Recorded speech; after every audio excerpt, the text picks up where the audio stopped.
ਤੇ ਵੀ ਕੋਈ ਕੁਐਸਚਨ ਹੋਵੇ ਜਾਂ ਨਾ ਕੋਈ ਚੀਜ਼ ਸਮਝ ਆਈ ਹੋਵੇ ਤੇ ਮੈਂ I'll try to answer that.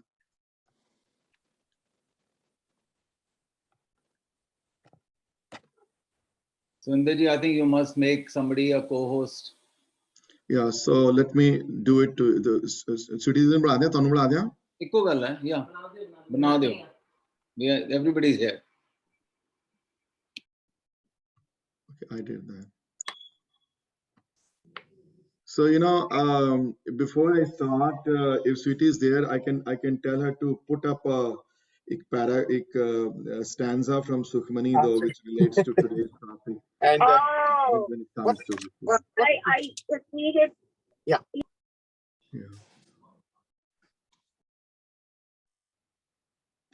So Kamalji, agar if Sweetie is there, to tell her कि जड़ा 8वां stanza है ना 17th अष्टपदी दा 8th stanza जड़ा है जिथे है मन मेरे तिन की ओट ले हाले नहीं है मैंने 15-20 मिनट बाद when the right moment comes, then I like to share that. मेरे को होया नहीं सवेरे, मैं कोशिश की थी आज. So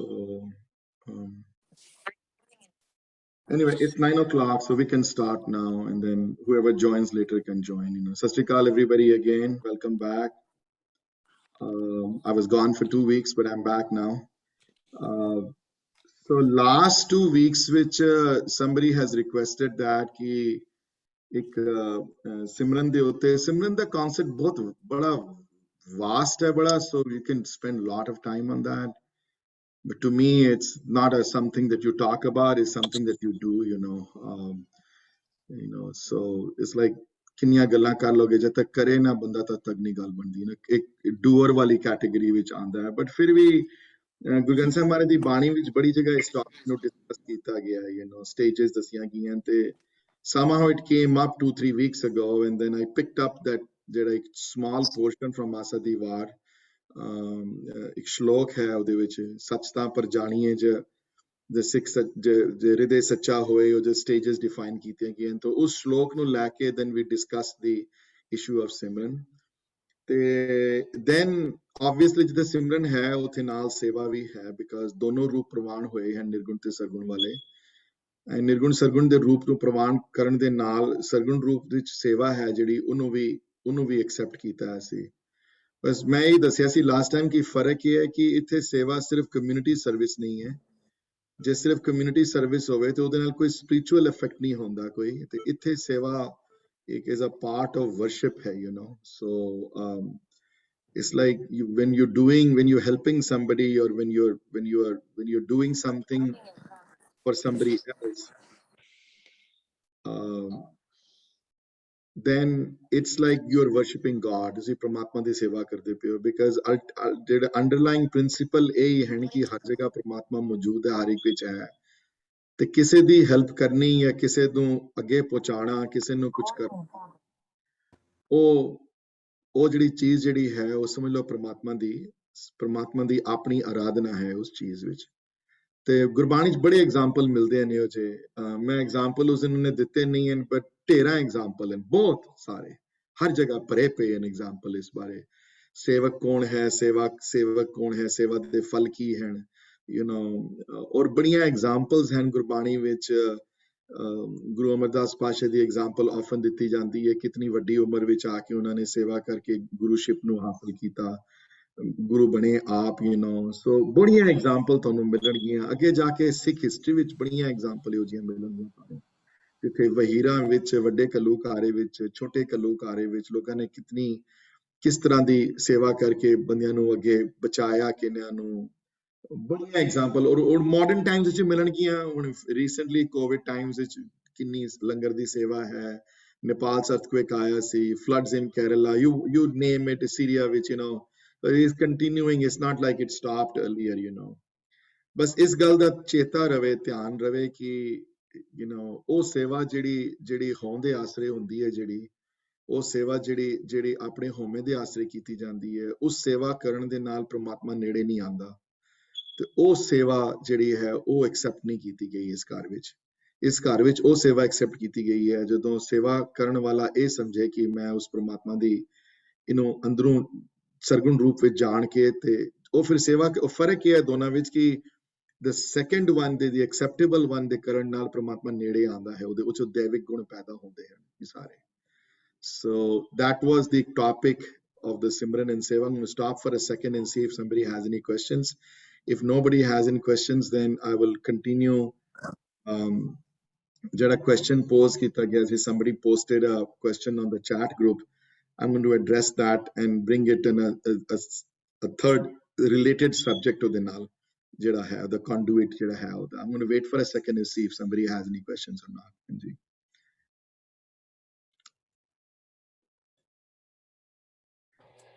No questions? Surinder ji, Hanji, Hanji, sorry, go ahead. Nirgun Swarup te Sargun Swarup.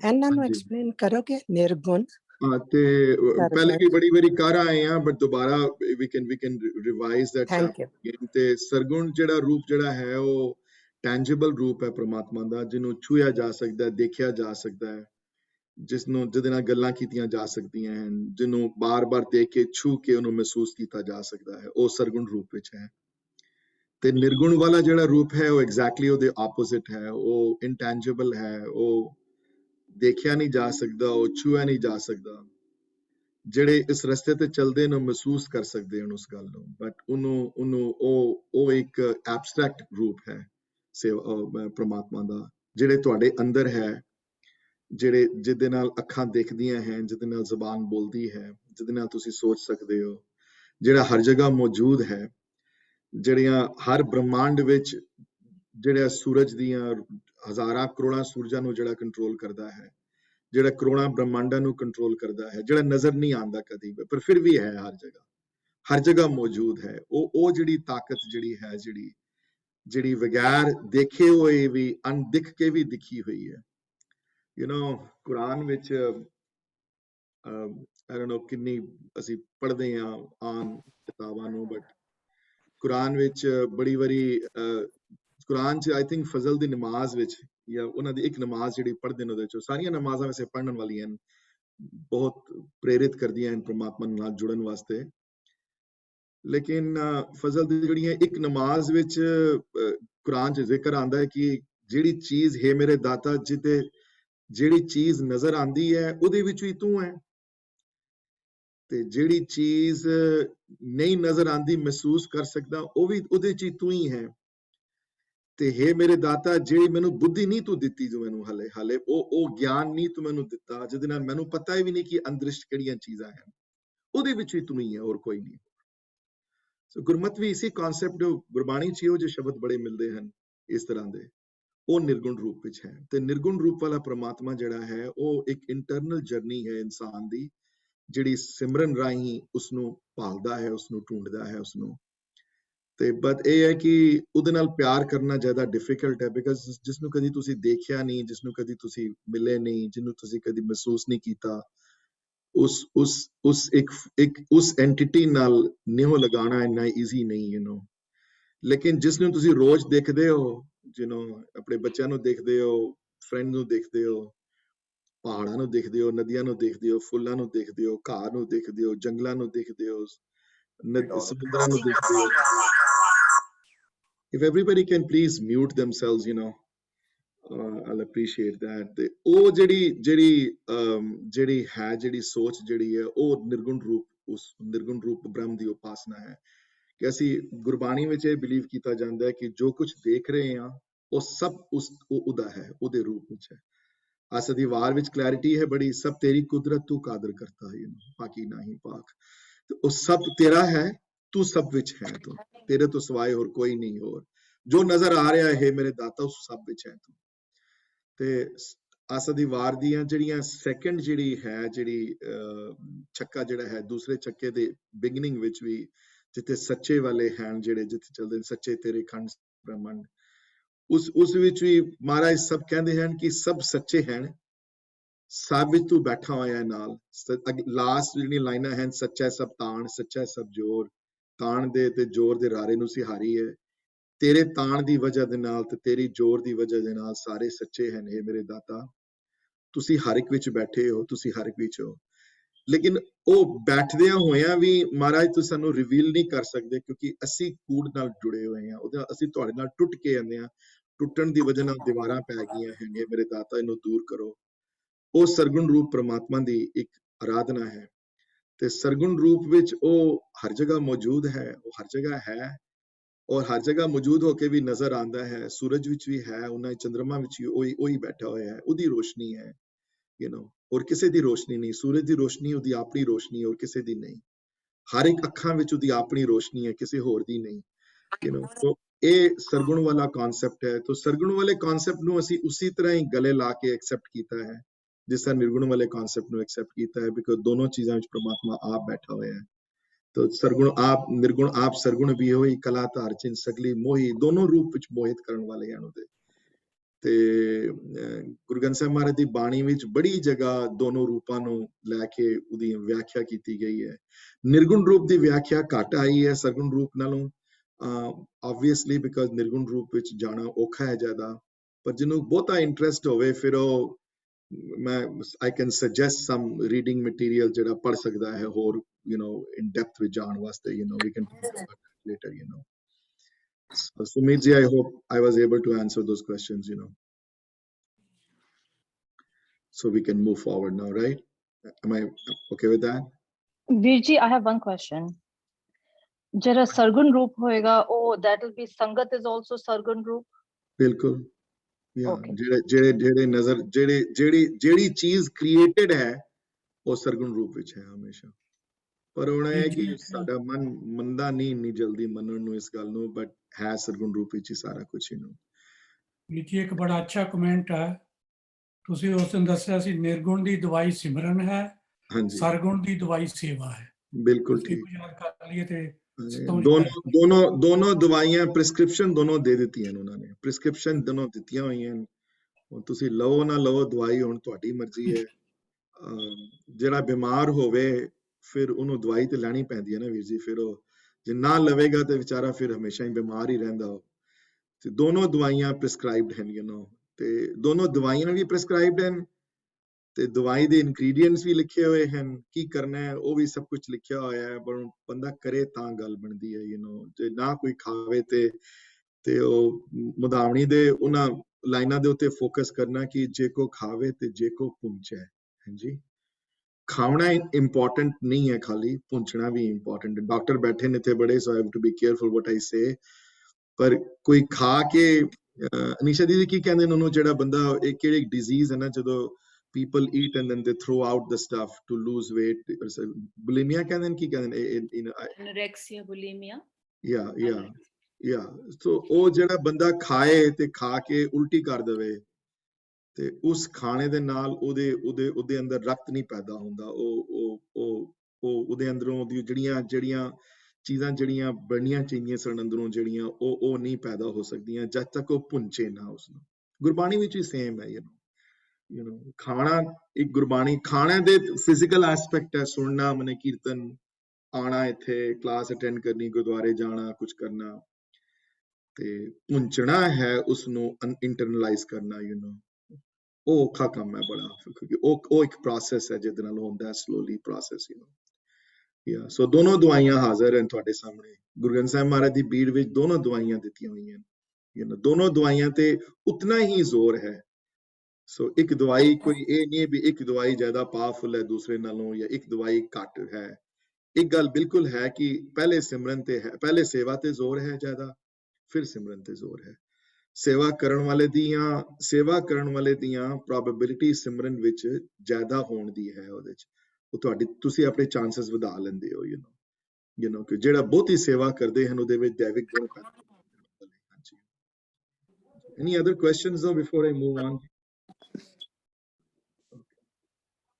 Question ਇਹ ਹੈ, ਅਗਲਾ ਕੁਐਸਚਨ ਜਿਹੜਾ ਮੈਨੂੰ ਇਹ ਦਿੱਤਾ ਸੀ ਕਿ ਇਹਦੇ ਵਿੱਚ ਸੰਗਤ ਦਾ ਕੀ ਹੈ ਰੋਲ, ਤੇ ਸੰਗਤ ਕੀ ਮਿਊਚੁਅਲੀ ਐਕਸਕਲੂਸਿਵ ਹੈ। ਸੋ ਸੰਗਤ ਦਾ ਕਨਸੈਪਟ ਇਹ ਹੈ, ਬੜਾ ਸਿੰਪਲ ਕਨਸੈਪਟ ਹੈ ਕਿ ਦੁਨੀਆ ਦੇ ਰੋਜ਼ਮਰਾ ਜ਼ਿੰਦਗੀ ਵਿੱਚ ਵੀ ਸੰਗਤ ਦਾ ਕਨਸੈਪਟ ਹੈ ਨਾ। ਹੁਣ ਇੱਕ ਬੰਦਾ ਜਿਹੜਾ ਹੈ ਉਹ ਟੀਵੀ ਸੀਰੀਅਲ ਕੋਈ ਦੇਖੇ, ਕੋਈ ਜਿਹੜੇ ਇੰਡੀਆ ਚੱਲਦੇ ਹਨ ਸਾਰੇ, ਉਹ ਜਿਹਦੇ ਚ ਹਮੇਸ਼ਾ ਜਿਹੜੀਆਂ ਫਿਊਡ ਹੀ ਹੁੰਦੇ ਰਹਿੰਦੇ, ਲੜਾਈਆਂ ਹੁੰਦੇ, ਉਹ ਬਾਰ-ਬਾਰ ਦੇਖੇ ਉਸਨੂੰ, ਤਾਂ ਸਾਲੋਂ ਸਾਲ ਦੇਖਦਾ ਜਾਏ, ਸਾਰੇ ਦੇਖੇ, ਦਿਨ ਰਾਤ ਦੇਖੇ, ਹੁਣ obviously he will get affected. ਤੁਸੀਂ ਰੋਕ ਨਹੀਂ ਸਕਦੇ ਉਸ ਇਫੈਕਟ ਨੂੰ, ਹੋਏਗਾ ਹੀ ਹੋਏਗਾ ਉਹਦੀ ਜ਼ਿੰਦਗੀ 'ਚ ਇਫੈਕਟ। ਕੋਈ ਹੋਰ ਘਰ ਦੀਆਂ ਵਿੱਚ ਜੀਆਂ ਵਿੱਚ ਦੇਖੇਗਾ ਕਿ ਯਾਰ ਮੇਰੀ ਵਾਈਫ ਇੰਜ ਬਿਹੇਵ ਕਰਦੀ ਪਈ ਹੈ ਜਾਂ ਮੇਰਾ ਕੋਈ ਹੋਰ ਕੋਈ ਬਿਹੇਵ ਕਰਦਾ ਪਿਆ ਹੈ, ਤੇ ਉਹਦੇ ਨਾਲ ਅਸਰ ਹੋਏਗਾ। ਔਨ ਦੀ ਅਦਰ ਹੈਂਡ ਕੋਈ ਹੋਰ ਕੋਈ ਫਿਲਮਾਂ ਦੇਖਣੀ ਸ਼ੁਰੂ ਕਰ ਦੇ ਜਾਂ ਇਹੋ ਜਿਹੀਆਂ ਕੋਈ ਮੈਗਜ਼ੀਨ ਪੜ੍ਹਨੀਆਂ ਸ਼ੁਰੂ ਕਰ ਦੇ ਜਿਹਦੇ ਨਾਲ ਦੂਸਰੀ ਭਾਵਨਾ ਪੈਦਾ ਕਰਨੀਆਂ ਸ਼ੁਰੂ ਹੋਣ, ਉਹਦਾ ਵੀ ਅਸਰ ਪੈਂਦਾ ਹੈ ਉਹਦਾ। ਤੇ ਉਲਟਾ ਅਸਰ ਹੋਵੇ, ਕੋਈ ਹੁਣ ਦਿਨ ਰਾਤ ਕਲਗੀਧਰ ਚਮਤਕਾਰ ਪੜ੍ਹੇ ਤੇ ਉਹੀ ਪੜ੍ਹਦਾ ਰਹੇ ਹਮੇਸ਼ਾ, ਤੇ ਫਿਰ ਉਹਦਾ ਅਸਰ ਉਹਦੇ ਉੱਤੇ ਜ਼ਰੂਰ ਹੋਏਗਾ, ਉਹਦੇ ਉੱਤੇ ਮਨ ਦੇ ਉੱਤੇ ਜਿਹੜਾ ਤੁਹਾਡੀ ਸਰਾਊਂਡਿੰਗਸ ਦੇ ਅਸਰ ਬੜਾ ਪੈਦਾ ਹੁੰਦਾ ਹੈ। ਇਨਫੈਕਟ ਦੂਸਰੀ ਲਾਮ ਵਿੱਚ ਜਿਹੜੀ ਦੂਸਰੀ ਲਾਮ ਵਿੱਚ ਮਹਾਰਾਜ ਇਸ ਗੱਲ ਨੂੰ ਬਹੁਤ ਕਲੈਰਿਟੀ ਨਾਲ ਬਹੁਤ ਦੱਸਦੇ ਹਨ ਕਿ ਹਰ ਦੂਸਰੀ ਲਾਮ ਸਤਿਗੁਰ ਪੁਰਖ ਮਨਾਇਆ ਬਲਰਾਮ ਜੀਓ। ਸਤਿਗੁਰ ਪੁਰਖ ਮਿਲਾਇਆ ਮਤਲਬ ਗੁਰੂ ਨੇ ਸਤਿਗੁਰ ਪੁਰਖ ਮਨੇ, ਗੁਰੂ ਕਹਿੰਦੇ ਹਨ ਕਿ ਹੁਣ ਆਪਣੀਆਂ ਸਰਾਊਂਡਿੰਗਸ ਨੂੰ ਐਗਜ਼ਾਮਿਨ ਕਰ ਤੂੰ, ਆਪਣੀ ਜਿੱਥੇ ਪਹਿਲੇ ਲਾਮ ਵਿੱਚ ਪ੍ਰਵਿਰਤੀ ਕਰਮ ਦੇ ਉੱਤੇ ਜ਼ੋਰ ਸੀ, ਦੂਸਰੀ ਵਿੱਚ ਸਤਸੰਗਤ ਤੇ ਜ਼ੋਰ ਹੈ ਬਹੁਤ ਵੱਡਾ, ਵੀ ਤੂੰ ਆਪਣੀਆਂ ਸਰਾਊਂਡਿੰਗਸ ਨੂੰ ਦੇਖ ਕੇ ਇਹਦੇ ਨਾਲ ਮਿਕਸ ਅਪ ਹੁੰਦਾ ਪਿਆ ਤੂੰ, ਸਪੈਸ਼ਲੀ ਨਵੇਂ ਵਿਆਹੇ ਬੰਦੇ ਉੱਤੇ। ਜੇ ਅਗਰ ਸਰਾਊਂਡਿੰਗਸ ਉਹ ਜਿਹੀਆਂ ਹੋਣਗੀਆਂ ਕਿ ਜਿੱਥੇ ਮਿਲੇਗਾ ਉੱਥੇ ਪ੍ਰਮਾਤਮਾ ਦੇ ਭਜਨ ਤੇ ਜ਼ਿਆਦਾ ਜ਼ੋਰ ਹੋਏਗਾ, ਤੇ ਉੱਥੇ ਪ੍ਰੋਬੇਬਿਲਿਟੀ ਹਾਇਰ ਹੈ ਤੁਹਾਡੀ ਫਿਰ ਮਿਲਣ ਨੂੰ ਪ੍ਰਮਾਤਮਾ ਨੂੰ। ਤੋ ਸੰਗਤ ਦਾ ਕਨਸੈਪਟ ਇਹ ਹੈ ਕਿ ਇਸ ਜਗ੍ਹਾ ਜਾਇਆ ਜਾਏ ਜਾਂ ਉਹਨਾਂ ਜਗ੍ਹਾ ਨਾਲ ਮਿਲਿਆ ਜਾਏ, ਉਹਨਾਂ ਬੰਦਿਆਂ ਨਾਲ ਮਿਲਿਆ ਜਾਏ ਜਿਹੜੇ ਆਲਰੇਡੀ ਇੰਟਰਸਟਿਡ ਹਨ ਇਸ ਪਾਸੇ ਆਉਣ, ਹੈ ਨਾ। ਹੁਣ ਬੰਦਾ ਸਕੂਲ ਜਾਂਦਾ ਹੈ ਤੇ ਦੇਖੋ ਉੱਥੇ ਵੀ ਜਾ ਕੇ ਹੁਣ ਬੰਦਾ ਉਹਨਾਂ ਨਾਲ ਦੋਸਤੀ ਕਰ ਲੈ ਜਿਹੜੇ ਸਾਰਿਆਂ ਨੂੰ ਐਫ ਹੀ ਆਉਂਦੇ ਨੇ, ਜਿਨ੍ਹਾਂ ਦੇ ਜਾਂ ਡੀ ਆਉਂਦੇ ਨੇ ਜਾਂ ਸੀ ਆਉਂਦੇ ਨੇ, ਕਿਉਂਕਿ ਉਹ ਪੜ੍ਹਾਈ 'ਚ ਇੰਟਰਸਟਿਡ ਨਹੀਂ ਹੈ, ਉਹ ਵਿਚਾਰਾ ਫਿਰ ਉਹ ਕੀ ਕਰੇਗਾ, ਉਹਦੇ ਵੀ ਉਹੀ ਗ੍ਰੇਡ ਆਉਣਗੇ। ਤੇ ਜੇ ਉਹਨਾਂ ਨਾਲ ਮਿਲ ਜਾਏ ਜਿਹੜੇ ਜਿਨ੍ਹਾਂ ਦੇ ਗ੍ਰੇਡਸ ਬੈਟਰ ਹਨ, ਜਿਹੜੇ ਜ਼ਿਆਦਾ ਸੀਰੀਅਸ ਹਨ, ਤਾਂ ਸ਼ਾਇਦ ਉਹ ਉਹਨਾਂ ਵਰਗਾ ਬਣ ਜਾਏ। ਤੋ ਇਸ ਵਾਸਤੇ ਬਾਣੀ ਵਿੱਚ ਬਹੁਤ ਜ਼ਿਆਦਾ ਸਟ੍ਰੈਸ ਹੈ ਇਸ ਗੱਲ ਦੇ ਉੱਤੇ ਕਿ ਸਾਧੂ ਦਾ ਸੰਗ, ਸਤਸੰਗਤ ਜਿਹੜੀ ਹੈ ਬਹੁਤ ਕ੍ਰਿਟੀਕਲ ਹੈ। ਤੇ ਇਹ ਸਤਸੰਗਤ ਇੱਕ ਕੰਡੂਇਟ ਹੈ ਆਲਮੋਸਟ ਸਿਮਰਨ ਤੇ ਸੇਵਾ ਦਾ ਕਨਸੈਪਟ ਜਿਹੜਾ ਹੈ। ਸਿਮਰਨ ਕਰਨ ਵਾਸਤੇ ਵੀ ਜਿਹੜੀ ਪ੍ਰੇਰਣਾ ਮਿਲਦੀ ਹੈ ਉਹ ਸਤਸੰਗਤ ਤੋਂ ਮਿਲਦੀ ਹੈ, ਤੇ ਸੇਵਾ ਕਰਨ ਦੀ ਪ੍ਰੇਰਣਾ ਵੀ ਸਤਸੰਗਤ ਤੋਂ ਹੀ ਮਿਲਦੀ ਹੈ, ਹੋਰ ਕਿਧਰੋਂ ਨਹੀਂ ਮਿਲ ਸਕਦੀ। ਬਹੁਤ ਕ੍ਰਿਟੀਕਲ ਹੈ ਸੰਗਤ, ਕਿਹਦੇ ਨਾਲ ਉੱਠਣਾ ਬੈਠਣਾ ਹੈ। ਫਿਰ ਸੰਗਤ ਦੇ ਬੜੇ ਰੂਪ ਹਨ, ਬੜੇ ਸੰਗਤ ਦੇ। ਇੱਕ ਸੰਗਤ ਦਾ ਰੂਪ ਹੈ ਇਨ ਪਰਸਨ ਵਾਲਾ, ਬੰਦਾ ਕੋਈ ਕਿਸੇ ਇਨ ਪਰਸਨ ਵਿੱਚ ਮਿਲੇ। ਦੂਸਰਾ ਸੰਗਤ ਦਾ ਰੂਪ ਹੈ ਕੀਰਤਨ ਵਾਲਾ। ਤੀਸਰਾ ਸੰਗਤ ਦਾ ਰੂਪ ਹੈ ਕਿਸੇ ਕਿਤਾਬਾਂ ਨੂੰ ਪੜ੍ਹ ਕੇ ਉਹਦੇ ਵਿੱਚੋਂ ਮੁਤਾਸਰ ਹੋ ਜਾਣਾ। ਸੋ ਸੰਗਤ ਦਾ ਮਤਲਬ ਇਹ ਨਹੀਂ ਹੈ ਕੋਈ ਫਿਜ਼ੀਕਲੀ ਬੰਦਾ ਨੈਸੈਸਰੀਲੀ ਹੋਵੇ ਉੱਥੇ। ਸੰਗਤ ਦਾ ਮਤਲਬ ਇਹ ਹੈ, ਮੈਂ ਤਾਂ ਕਹਿ ਰਿਹਾ ਕਿ ਜਿਹੜੇ ਕੁਐਸਚਨ ਜਿਹੜੇ ਪੁੱਛੇ ਸਨ ਮੈਂ ਉਹਦੇ ਆਨਸਰ ਕਰਦੇ ਹਾਂ ਸਾਰੇ। ਸੰਗਤ ਮਤਲਬ ਹੈ ਜਿੱਥੇ ਵੀ ਜਾ ਕੇ ਤੁਹਾਡਾ ਮਾਈਂਡ ਬਦਲੇ, ਜਿੱਥੇ ਵੀ ਜਾ ਕੇ ਤੁਸੀਂ ਬਦਲ ਜਾਓ, ਜਿੱਥੇ ਵੀ ਜਾ ਕੇ ਤੁਹਾਡੇ ਮਨ ਵਿੱਚ ਚੇਂਜਸ ਆਉਣ। ਹਾਂਜੀ, ਔਰ ਚੇਂਜਸ ਬੜੀਆਂ ਰੈਡੀਕਲ ਹੁੰਦੀਆਂ ਚੇਂਜਸ। ਮੈਂ ਇੱਕ ਸ਼ਲੋਕ ਕੋਟ ਕਰਾਂਗਾ, ਪਹਿਲੇ ਵੀ ਮੈਂ ਆਈ ਥਿੰਕ ਕੋਟ ਕੀਤਾ ਹੈ, ਮੈਂ ਕੋਈ ਗੱਲ ਨਹੀਂ, I do it for the second time, let everybody see it though. ਪ੍ਰਮਾਤਮਾ ਦੀ ਬੰਦਿਆਂ ਦੀ ਸੰਗਤ ਕਰਨ ਨਾਲ ਬਹੁਤ ਵੱਡੀਆਂ ਚੇਂਜਸ ਤੁਹਾਡੀ ਜ਼ਿੰਦਗੀ 'ਚ ਆਉਂਦੀਆਂ, ਜਿਹੜੀਆਂ ਤੁਹਾਡੇ ਦਿਮਾਗ 'ਚ ਆ ਨਹੀਂ ਸਕਦੀਆਂ। ਸੁਖਮਨੀ ਸਾਹਿਬ ਦੀ ਬਾਣੀ ਵਿੱਚ ਜਿੱਥੇ ਸਾਧ ਦੀ ਗੱਲ ਜਿੱਥੇ ਆਈ ਹੈ, ਉੱਥੇ ਵੀ ਵਰਡ ਅਚਰਜ ਯੂਜ਼ ਕੀਤਾ ਨੇ। ਸਾਧ ਜਿਨਾ ਕੀ ਅਚਰਜ ਕਥਾ, ਅਚਰਜ ਮਤਲਬ ਹੁੰਦਾ ਹੈਰਾਨ ਕਰ ਦੇਣ ਵਾਲੀ, ਹੈਰਾਨ ਕਰ ਜਿਹੜੀ ਤੁਸੀਂ ਗੱਲ ਸੋਚੀ ਨਹੀਂ ਹੋਈ ਉਹ ਗੱਲ ਹੋ ਜਾਣੀ। ਸੋ ਉਹ ਅਚਰਜ ਕਥਾ ਜਿਹੜੀ ਹੈ ਉਹ ਅਚਰਜ ਹੈ, ਵਾਕਈ ਅਚਰਜ ਹੈ। ਸ਼ਲੋਕ ਸ੍ਰਿਸ਼ਟੀ ਦਾ ਇੱਕ ਸ਼ਲੋਕ ਹੈ, I will discuss with you, number 44. I was able to pull it up, though I'm going to share that on the screen pretty shortly. ਉਹਦੇ ਵਿੱਚ ਮਹਾਰਾਜ ਦੱਸਦੇ ਹਨ ਕਿ ਸੰਗਤ ਕਰਨ ਨਾਲ, ਪ੍ਰਮਾਤਮਾ ਦੇ ਬੰਦਿਆਂ ਨਾਲ ਮਿਲਣ ਨਾਲ ਬਹੁਤ ਵੱਡੀਆਂ ਚੇਂਜਸ ਤੁਹਾਡੇ ਵਿੱਚ ਪੈਦਾ ਹੁੰਦੀਆਂ ਨੇ। ਤੁਹਾਨੂੰ ਇਨਕਰੇਜਮੈਂਟ ਮਿਲਦੀ ਹੈ ਉੱਥੇ ਜਾਣ ਦੀ। ਤੁਸੀਂ ਹਿਸਾਬ ਲਗਾ ਲਓ, ਜਿਹੜੇ ਹੁਣ ਫॉर ਐਗਜ਼ਾਮਪਲ ਕਲਾਸ ਜਿਹੜਾ ਅਟੈਂਡ ਕਰਦਾ ਹੈ ਜਾਂ ਕਿਸੇ ਹੋਰ ਜਗ੍ਹਾ ਜਾਂਦਾ ਹੈ, ਉਹ ਤੁਹਾਡੇ ਮਨ ਵਿੱਚ ਉਹ ਗੱਲ ਦਾ ਅਸਰ ਪੈਂਦਾ ਉਸ ਗੱਲ ਦਾ। ਤੇ ਜੇ ਬਹੁਤ ਜ਼ਿਆਦਾ ਉਹਨਾਂ ਬੰਦਿਆਂ ਦੀ ਸੰਗਤ ਸ਼ੁਰੂ ਕਰ ਦੇਵੇ, ਉਹਦੀ ਤੇ ਕੋਈ ਲਿਮਿਟ ਹੀ ਨਹੀਂ ਹੈ। ਲਹਿਣੇ ਨੂੰ ਦੇਖ ਲਓ, ਭਾਈ ਲਹਿਣਾ ਇੱਕ ਚੱਲੇ ਹਨ ਕਿਸੇ ਦੇਵੀਆਂ ਦੇ ਦਰਸ਼ਨ ਕਰਨ ਤੇ ਰੁਕ ਗਏ ਹਨ ਰਸਤੇ ਵਿੱਚ, ਤੇ ਗੁਰੂ ਨਾਨਕ ਮਿਲਦੇ ਹਨ, ਉਹਨਾਂ ਦੀ ਗੁਰੂ ਨਾਨਕ ਪਾਤਸ਼ਾਹ ਦੀ ਸੇਵਾ ਕਰਦੇ ਹਨ, ਉਹਨਾਂ ਦੀ ਸੰਗਤ ਕਰਦੇ ਹਨ, ਤੇ ਦੇਖੋ ਕਿਹੜੇ ਲੈਵਲ ਤੇ ਪਹੁੰਚਦੇ ਹਨ ਉਹਨਾਂ ਨੂੰ। ਤੇ ਰਾਮਕਲੀ ਕੀ ਵਾਰ ਚ ਲਿਖਿਆ ਹੈ ਸਤਿਆ ਬਲਵੰਡ ਕਿ ਜਿਸ ਦਾ ਨਾਂ ਉਹ ਉੱਚਾ ਕਰਨਾ ਚਾਹੇ ਉਹਨੂੰ ਕੌਣ ਰੋਕ ਸਕਦਾ। ਜੇ ਲਹਿਣੇ ਨੂੰ ਨਾਨਕ ਬਣਾਉਣਾ ਸੀ ਉਹਨਾਂ ਨੇ, ਲਹਿਣੇ ਨੇ ਨਾਨਕ ਬਣਨਾ ਸੀ, ਤਾਂ ਉਸਨੂੰ ਕੌਣ ਰੋਕ ਸਕਦਾ ਉਸਨੂੰ। ਤੇ ਕਿੱਥੋਂ ਮਿਲਿਆ? ਲੈਣੇ ਤੋਂ ਨਾਨਕ ਕਿੰਜ ਬਣੇ? ਨਾਨਕ ਨਾਲ ਮਿਲ ਕੇ ਨਾਨਕ ਨਾਲ ਮਿਲੇ ਨਾ, ਨਾਨਕ ਨਾਲ ਜੁੜ ਕੇ ਨਾਨਕ ਨਾਲ ਮਿਲੇ, ਹੋਰ ਕਿਧਰੋਂ ਤੇ ਨਹੀਂ ਮਿਲ ਸਕੇ। ਇਸ ਵਾਸਤੇ ਬਹੁਤ ਮਹਾਨਤਾ ਹੈ ਇਸ ਕਨਸੈਪਟ ਦੀ ਕਿ ਇਹ ਇਸ ਵਾਸਤੇ ਦੋਨੋਂ ਤਰਫ ਦੀ ਦਿੱਤੀ ਨੇ। ਇੱਕ ਤਰਫ ਇਹ ਵੀ ਦਿੱਤਾ ਨੇ ਕਿ ਇਹ ਸੰਗਤ ਬੜੀ ਕ੍ਰਿਟੀਕਲ ਹੈ, ਤੇ ਦੂਸਰੀ ਤਰਫ ਇਹ ਵੀ ਦੱਸਿਆ ਨੇ ਜੇ ਉਹ ਸੰਗਤ ਨਹੀਂ ਤੁਸੀਂ ਕਰ ਸਕਦੇ, ਜੇ ਉਹ ਸੰਗਤ ਕਰਨ ਦਾ ਮਨ ਨਹੀਂ ਕਰਦਾ ਤੁਹਾਡਾ, ਤੇ ਉਸ ਸੰਗਤ ਦੇ ਖਿਲਾਫ ਨਾ ਜਾਓ, ਉਸ ਸੰਗਤ ਨੂੰ ਬਦਨਾਮ ਨਾ ਕਰੋ, ਉਸ ਸੰਗਤ ਦੀ ਆਪਣੇ ਉੱਤੇ ਕੋਈ ਬੁਰਾ ਫੀਲਿੰਗ ਨਾ ਲੈ ਕੇ ਆਓ ਉਹਦੇ ਉੱਤੇ ਉਹ ਵੀ ਡਿਸਕਸ ਕਰਾਂਗੇ। Let me share the screen and talk about this important shlok in Sanskriti. Sweetie, if I'm not able to do that, then you have to pull it up for me, but I'll try my best to see if I can do it myself first.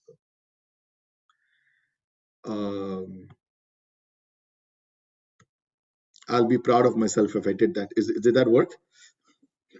Okay, very good. Number 44 है, पहले discuss कीता है, शायद पहले नहीं कीता है तो दोबारा कर लेंगे। मैं पहली बारी जे कीता है तो कोई गल नहीं, एक बारी होर सही। People, you know,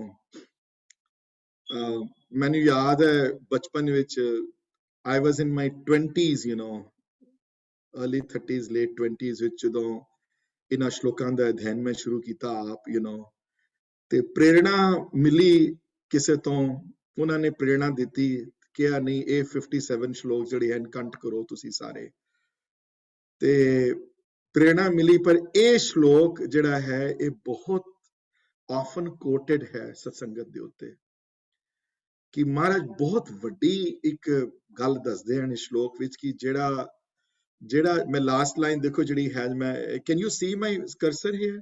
ओके, साध संग में राम राम रमणं, जिहड़ा सत्संगत विच जाके परमात्मा दी आराधना करदा है ना, जिहड़ा उस सत्संगत नूं ढूंढदा है उहदे विच ਉਹ ਬਹੁਤ ਉਸਨੇ ਜਿਹੜੀਆਂ ਚੇਂजेस ਆਉਂਦੀਆਂ ਹਨ ਉਹ ਤੁਹਾਡੇ ਜ਼ਿਹਨ ਤੋਂ ਬਾਹਰ ਹਨ। ਚੇਂजेस ਅੰਦਾਜ਼ਾ ਨਹੀਂ ਲਗਾ ਸਕਦੇ ਤੁਸੀਂ ਕਿ ਕਿਹੜੀਆਂ ਚੇਂजेस ਆਣਗੀਆਂ ਤੁਹਾਡੇ ਅੰਦਰ। ਜਿਹੜੀ ਚੀਜ਼ ਤੁਹਾਨੂੰ ਪਤਾ ਹੀ ਨਹੀਂ ਸੀ ਤੁਹਾਨੂੰ ਤੁਹਾਡੇ ਕੋਲ ਹੈ, ਉਹ ਚੀਜ਼ਾਂ ਦੀ ਸਮਹਾਉ ਤੁਹਾਨੂੰ ਇੱਕ ਨੌਲੇਜ ਹੋਣੀ ਸ਼ੁਰੂ ਹੋ ਜਾਏਗੀ। ਦੇਖੋ ਬੰਦੇ ਕਈ ਕੀਰਤਨ ਸਿੱਖਣ ਆਉਂਦੇ ਨੇ, ਕਈ ਨਵੇਂ ਸਿੱਖਦੇ ਪਏ ਹਨ, ਕਈ ਪੁਰਾਣੇ ਸਿੱਖਦੇ ਹਨ, ਜਿਨ੍ਹਾਂ ਨੂੰ ਪਤਾ ਹੀ ਨਹੀਂ ਸੀ ਕਲਿਆਣ ਕੀ ਹੈ, ਟੋਡੀ ਕੀ ਹੈ, ਬਿਲਾਵਲ ਕੀ ਹੈ, ਮਾਲੀ ਗੌੜਾ ਕੀ ਹੈ, you know, ਗੁਜਰੀ ਕੀ ਹੈ, ਸ਼੍ਰੀ ਕੀ ਹੈ। ਇਹ ਨਹੀਂ ਸੀ ਕਿ ਉਹਨਾਂ ਦੇ ਅੰਦਰ ਉਹ ਨੌਲੇਜ ਨਹੀਂ ਸੀ ਆਲਰੇਡੀ। ਜਦੋਂ ਸਿੱਖਦੇ ਹਨ, ਜਦੋਂ ਸਤਸੰਗਤ ਵਿੱਚ ਆਉਂਦੇ ਹਨ ਤੇ suddenly then they gather that knowledge and they get that feeling ਕਿ ਹਾਂ ਇਹ ਸ਼੍ਰੀ ਹੈ। ਔਰ ਹੌਲੀ ਹੌਲੀ ਕਰਕੇ I think somebody has their if I don't know, ਇੱਕ ਮੇਰੀ ਹੱਥ ਜੋੜ ਕੇ ਬੇਨਤੀ ਹੈ ਸਾਰਿਆਂ ਅੱਗੇ ਜਿਹੜੇ ਸੁਣਦੇ ਪਏ ਹਨ, ਸਪੈਸ਼ਲੀ ਜਿਹੜੇ ਕੈਮਰਾਜ਼ ਨਹੀਂ ਔਨ ਕਰਦੇ, ਗੁਰਬਾਣੀ ਦੀ ਜਿੱਥੇ ਡਿਸਕਸ਼ਨ ਹੋ ਰਹੀ ਹੋਵੇ, ਜਿੱਥੇ ਆਪਣੀਆਂ ਗੱਲਾਂ ਕਰ ਰਹੇ ਹੋਵੇ, ਇਹ ਗੁਰਬਾਣੀ ਦਾ ਬਹੁਤ ਵੱਡਾ ਨਿਰਾਦਰ ਹੈ, ਬਹੁਤ ਵੱਡਾ। ਜਦੋਂ ਮੈਂ KCF ਪੜ੍ਹਾਉਂਦਾ ਸੀ ਉੱਥੇ ਮੈਂ ਬਰਦਾਸ਼ਤ ਨਹੀਂ ਕਰ ਸਕਦਾ ਇਹ ਵਾਲੀ ਗੱਲ ਕਿ nobody dare do that in the classroom, but ਜਿੱਥੇ ਗੁਰਬਾਣੀ ਦੀ ਗੱਲ ਚੱਲ ਰਹੀ ਹੋਵੇ, ਜਿੱਥੇ ਤੁਸੀਂ ਨਾ ਸੁਣੋ ਉਹ ਬੈਟਰ ਹੈ ਮੇਰੇ ਵਾਸਤੇ, ਕਿਉਂਕਿ ਇਹ ਜ਼ਰੂਰੀ ਨਹੀਂ ਹੈ ਕਿ ਹਰ ਇੱਕ ਨੇ ਆਉਣਾ ਹੈ ਜ਼ਰੂਰ, ਜੇ ਟਾਈਮ ਨਹੀਂ ਹੈ ਤੇ, ਪਰ ਜੇ ਤੁਸੀਂ ਸੁਣ ਰਹੇ ਹੋ ਤੇ ਫਿਰ ਦੂਸਰੀ ਕੋਈ ਦੁਨਿਆਵੀ ਗੱਲ ਰਸਤੇ 'ਚ ਵਿਚਕਾਰ ਕਰ ਰਹੇ ਹੋ ਤੇ ਇਹ ਇੱਕ ਬਾਣੀ ਦਾ ਬਹੁਤ ਵੱਡਾ ਨਿਰਾਦਰ ਹੈ, ਬਹੁਤ ਵੱਡਾ। ਇਹ ਨਾ ਕਰਿਓ, ਮੇਰੇ ਮਨ ਨੂੰ ਬਹੁਤ ਦੁੱਖ ਹੁੰਦਾ ਜਿਹੜੇ ਕਰਦੇ ਹਨ ਬੜੀ ਗੱਲ। Let me read out the shlok though. दुर्गम स्थान सुगमंग महादुख सर्व सुखना, दुर्बचन भेद भरमंग साकत पिसनंग ता सुरजना, अस्थितंग सोग हरखंग भैखीणंग ता निर्भव, भैटवियां महानगर बासंग धर्म लखन प्रभमया, साध संगम राम राम रमण, शरण नानक हर हर दयाल चरण। ਤੇ ਇਹ ਸ਼ਲੋਕ ਬਹੁਤ ਆਫਨ ਕੋਟਡ ਹੈ, ਨੰਬਰ 44 ਬੜੀ ਜਗ੍ਹਾ ਤੇ ਆਥਰਸ ਨੇ ਇਹ ਵਾਲਾ ਸ਼ਲੋਕ ਕੋਟ ਕਰਦੇ ਹਨ, ਜਿੱਥੇ ਸਪੈਸ਼ਲੀ ਸਤਸੰਗਤ ਦੀ ਗੱਲ ਆਵੇ, ਕਿਉਂਕਿ ਇੱਥੇ ਜ਼ੋਰ ਇਹ ਦਿੱਤਾ ਗਿਆ ਹੈ ਕਿ ਪੰਡਤਾਂ ਨੇ ਕੁਐਸਚਨ ਪੁੱਛਿਆ ਹੋਣਾ, ਮਹਾਰਾਜ ਬਾਰ-ਬਾਰ ਸੰਗਤ ਦੀ ਗੱਲ ਕਰਦੇ ਹੋ, ਇਹ ਦੱਸੋ ਕਿ ਸਤਸੰਗਤ ਕਰਨ ਨਾਲ ਕਿਹੜੀਆਂ ਚੀਜ਼ਾਂ ਪ੍ਰਾਪਤ ਹੁੰਦੀਆਂ, ਕਿਹੜੀਆਂ ਚੀਜ਼ਾਂ ਚੇਂजेस ਆਉਂਦੀਆਂ ਹਨ ਬੜੀਆਂ ਵੱਡੀਆਂ। ਮਹਾਰਾਜ ਕਿੱਥੋਂ ਸ਼ੁਰੂ ਕਰਦੇ ਹਨ ਕਿ ਦੁਰਗਮ ਸਥਾਨ ਸੁਗਮਮ, ਗਮ ਮਤਲਬ ਹੁੰਦਾ ਹੈ ਜਾਣਾ, ਸੰਸਕ੍ਰਿਤ ਦਾ ਹੈ ਕਿਉਂਕਿ ਸੰਸਕ੍ਰਿਤੀ ਹੈ ਲੈਂਗੁਏਜ। ਗਮ ਮਤਲਬ ਜਾਣਾ ਹੈ, ਦੁਰਗਮ ਮਤਲਬ ਜਿੱਥੇ ਬਹੁਤ ਮੁਸ਼ਕਿਲ ਨਾਲ ਪਹੁੰਚਿਆ ਜਾ ਸਕੇ, ਨਾ ਪਹੁੰਚਣ ਵਾਲੀ ਜਗ੍ਹਾ, ਜਿੱਥੇ ਪਹੁੰਚਣਾ ਬਹੁਤ ਔਖਾ ਹੋਵੇ, ਜਿੱਥੇ ਜਾਣਾ ਬਹੁਤ ਮੁਸ਼ਕਿਲ ਹੋਵੇ, ਜਿੱਥੇ ਆਸਾਨੀ ਨਾਲ ਨਾ ਪਹੁੰਚ ਸਕਦਾ ਹੋਵੇ, ਜਿੱਥੇ ਸੋਚੇ ਬੰਦਾ ਮੈਂ ਉੱਥੇ ਤੇ ਕਦੀ ਪਹੁੰਚ ਹੀ ਨਹੀਂ ਸਕਦਾ, ਹਾਂਜੀ ਉੱਥੇ ਤੇ ਮੈਂ ਕਦੀ ਜਾ ਹੀ ਨਹੀਂ ਸਕਦਾ, ਮੈਨੂੰ ਕੀ ਪਤਾ ਲੱਗਣਾ ਬਿਲਾਵਲ ਤੇ ਸ਼੍ਰੀ 'ਚ ਕੀ ਫਰਕ ਹੈ, ਮੈਨੂੰ ਕੀ ਪਤਾ ਲੱਗਣਾ ਗੁਰੂ ਗ੍ਰੰਥ ਸਾਹਿਬ ਮਹਾਰਾਜ ਦੀਆਂ ਜਿਹੜੀਆਂ ਬਾਰੀਕੀਆਂ ਕੀ ਹਨ, ਪ੍ਰਮਾਤਮਾ ਦਾ ਪਿਆਰ ਕੀ ਹੈ। ਉਹ ਦੁਰਗਮ ਹੈ, ਦੁਰਗਮ ਤੇ ਸਥਾਨ ਮਤਲਬ ਜਗ੍ਹਾ, ਤੇ ਇੱਥੇ ਕੋਈ ਫਿਜ਼ੀਕਲ ਜਗ੍ਹਾ ਦੀ ਗੱਲ ਨਹੀਂ ਹੋ ਰਹੀ, ਕੋਈ ਇੱਥੇ ਕੋਈ ਇਹ ਨਹੀਂ ਹੈ ਕਿ there is a particular place that you want to go. ਇੱਥੇ ਮਤਲਬ ਕਿ ਇੱਕ ਸਪਿਰਿਚੁਅਲ ਜਗ੍ਹਾ ਦੀ ਗੱਲ ਹੁੰਦੀ ਪਈ ਹੈ, ਸਪਿਰਿਚੁਅਲ ਪੜਾਵ ਦੀ ਗੱਲ ਹੁੰਦੀ ਪਈ ਹੈ, ਇੱਕ ਸਪਿਰਿਚੁਅਲ ਸਟੇजेस ਦੀ ਗੱਲ ਹੁੰਦੀ ਪਈ ਹੈ। ਤੇ ਸੁਗਮੰ ਦੁਰਗਮ ਦਾ ਆਪੋਜ਼ਿਟ ਵਰਡ ਹੈ, ਐਂਟੋਨਿਮ ਹੈ ਦੋਨੋਂ। ਦਮ ਮਤਲਬ ਜਾਣਾ, ਸੁਗਮ ਜਿੱਥੇ ਆਰਾਮ ਨਾਲ ਪਹੁੰਚਿਆ ਜਾ ਸਕੇ, ਦੁਰਗਮ ਜਿੱਥੇ ਬਹੁਤ ਮੁਸ਼ਕਿਲ ਨਾਲ ਪਹੁੰਚਿਆ ਜਾ ਸਕੇ, ਜਿੱਥੇ ਔਖਾ ਹੋਵੇ ਪਹੁੰਚਣਾ।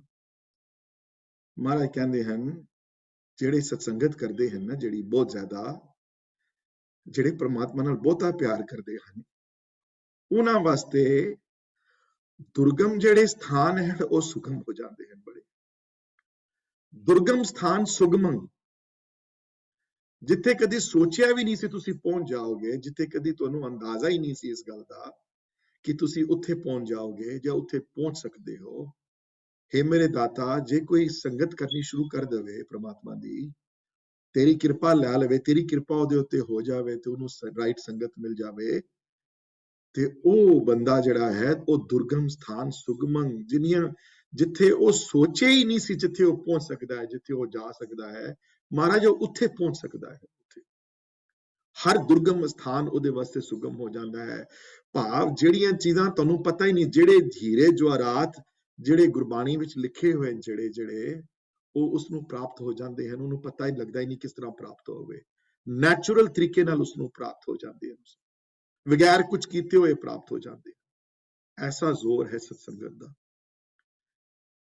ਪੰਡਤਾਂ ਨੇ ਪੁੱਛਿਆ ਮਹਾਰਾਜ ਜਦੋਂ ਇਹ ਹੋ ਜਾਂਦਾ ਤੇ ਫਿਰ ਕੀ ਹੁੰਦਾ, ਫਿਰ ਇਹਦਾ ਕਿਸ ਤਰ੍ਹਾਂ ਅੰਦਾਜ਼ਾ ਲੱਗੇਗਾ ਵੀ ਕੀ ਹੁੰਦਾ? ਕਹਿੰਦੇ ਨੇ ਮਹਾ ਦੁੱਖ ਸਰਬ ਸੁਖਣਾ, ਵੱਡੇ ਤੋਂ ਵੱਡਾ ਦੁੱਖ ਹੋਵੇ ਉਹ ਸੁੱਖ ਵਿੱਚ ਤਬਦੀਲ ਹੋ ਜਾਂਦੇ ਹਨ, ਉਹਨੂੰ ਸੁੱਖ ਲੱਗਦਾ ਨਜ਼ਰ ਆਉਂਦੇ ਨੇ। ਵੱਡੇ ਤੋਂ ਵੱਡਾ ਦੁੱਖ ਉਸਨੂੰ ਸੁੱਖ ਮਹਿਸੂਸ ਹੁੰਦਾ ਹੈ, ਉਸਨੂੰ ਵੱਡੇ ਤੋਂ ਵੱਡੇ ਦੁੱਖ ਵਿੱਚ ਵੀ ਉਸਨੂੰ ਦੁੱਖ ਮਹਿਸੂਸ ਨਹੀਂ ਹੁੰਦਾ। ਵੱਡੇ ਤੋਂ ਵੱਡੇ ਦੁੱਖ ਵਿੱਚ ਸਰਬ ਸੁਖਣਾ, ਹਾਹੇ ਨੂੰ, ਹਾਹੇ ਦਾ ਹਾਹਾ ਇਹ ਜਿਹੜਾ ਹੈ ਇਹ ਮੁਕਤਾ ਹੈ, ਸਰਬ ਦਾ ਬੱਬਾ ਵੀ, ਸਾਰੇ ਸੁਖ, ਸਰਬ ਮਹਾਦੁਖ ਸਰਬ ਸੁਖਣਾ, ਜਿਹੜੇ ਵੱਡੇ ਤੋਂ ਵੱਡੇ ਦੁੱਖ ਹਨ, ਵੱਡੇ ਤੋਂ ਵੱਡੇ ਦੁੱਖ, ਵੱਡੇ ਤੋਂ ਵੱਡੇ ਦੁੱਖ ਵੀ ਉਸਨੂੰ ਮਹਿਸੂਸ ਨਹੀਂ ਹੋ ਪਾਉਂਦੇ।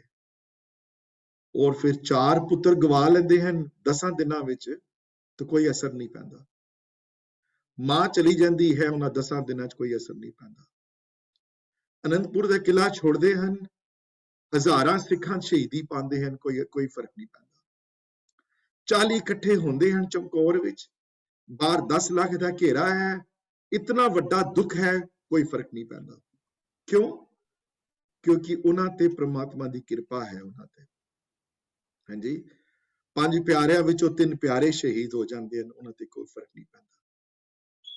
ਤੇ ਜੇ ਪੁੱਛੋ ਭਾਈ ਕਨਈਆ ਕੋਲੋਂ ਤੁਹਾਨੂੰ ਫਰਕ ਪਿਆ ਹੈ, ਕੋਈ ਪਾਣੀ ਪਿਲਾਉਣ ਨਾਲ ਮੁਸਲਮਾਨਾਂ ਨੂੰ ਕੋਈ ਫਰਕ ਨਹੀਂ ਪਿਆ ਕੋਈ ਉਹਨਾਂ ਨੂੰ, ਕਿਉਂਕਿ ਮਹਾਦੁਖ ਸਰਬ ਸੁਖਣਾ ਵਾਲਾ ਕਨਸੈਪਟ ਹੈ। ਕਿਉਂ?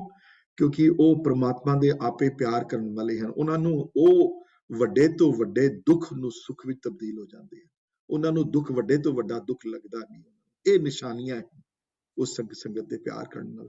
ਇਹ ਇੱਕ ਚੇਂਜਸ ਆਉਂਦੀਆਂ ਹਨ ਇਨਸਾਨ ਵਿੱਚ ਜਦੋਂ ਉਹ ਉਸ ਸੰਗਤ ਵਿੱਚ ਜਾ ਕੇ ਪ੍ਰਮਾਤਮਾ ਦੀ ਆਰਾਧਨਾ ਕਰਦਾ ਹੈ। ਦੁਰਗਮ ਸਥਾਨ ਸੁਗਮੰ ਮਹਾਦੁਖ ਸਰਬ ਸੁਖਣਾ।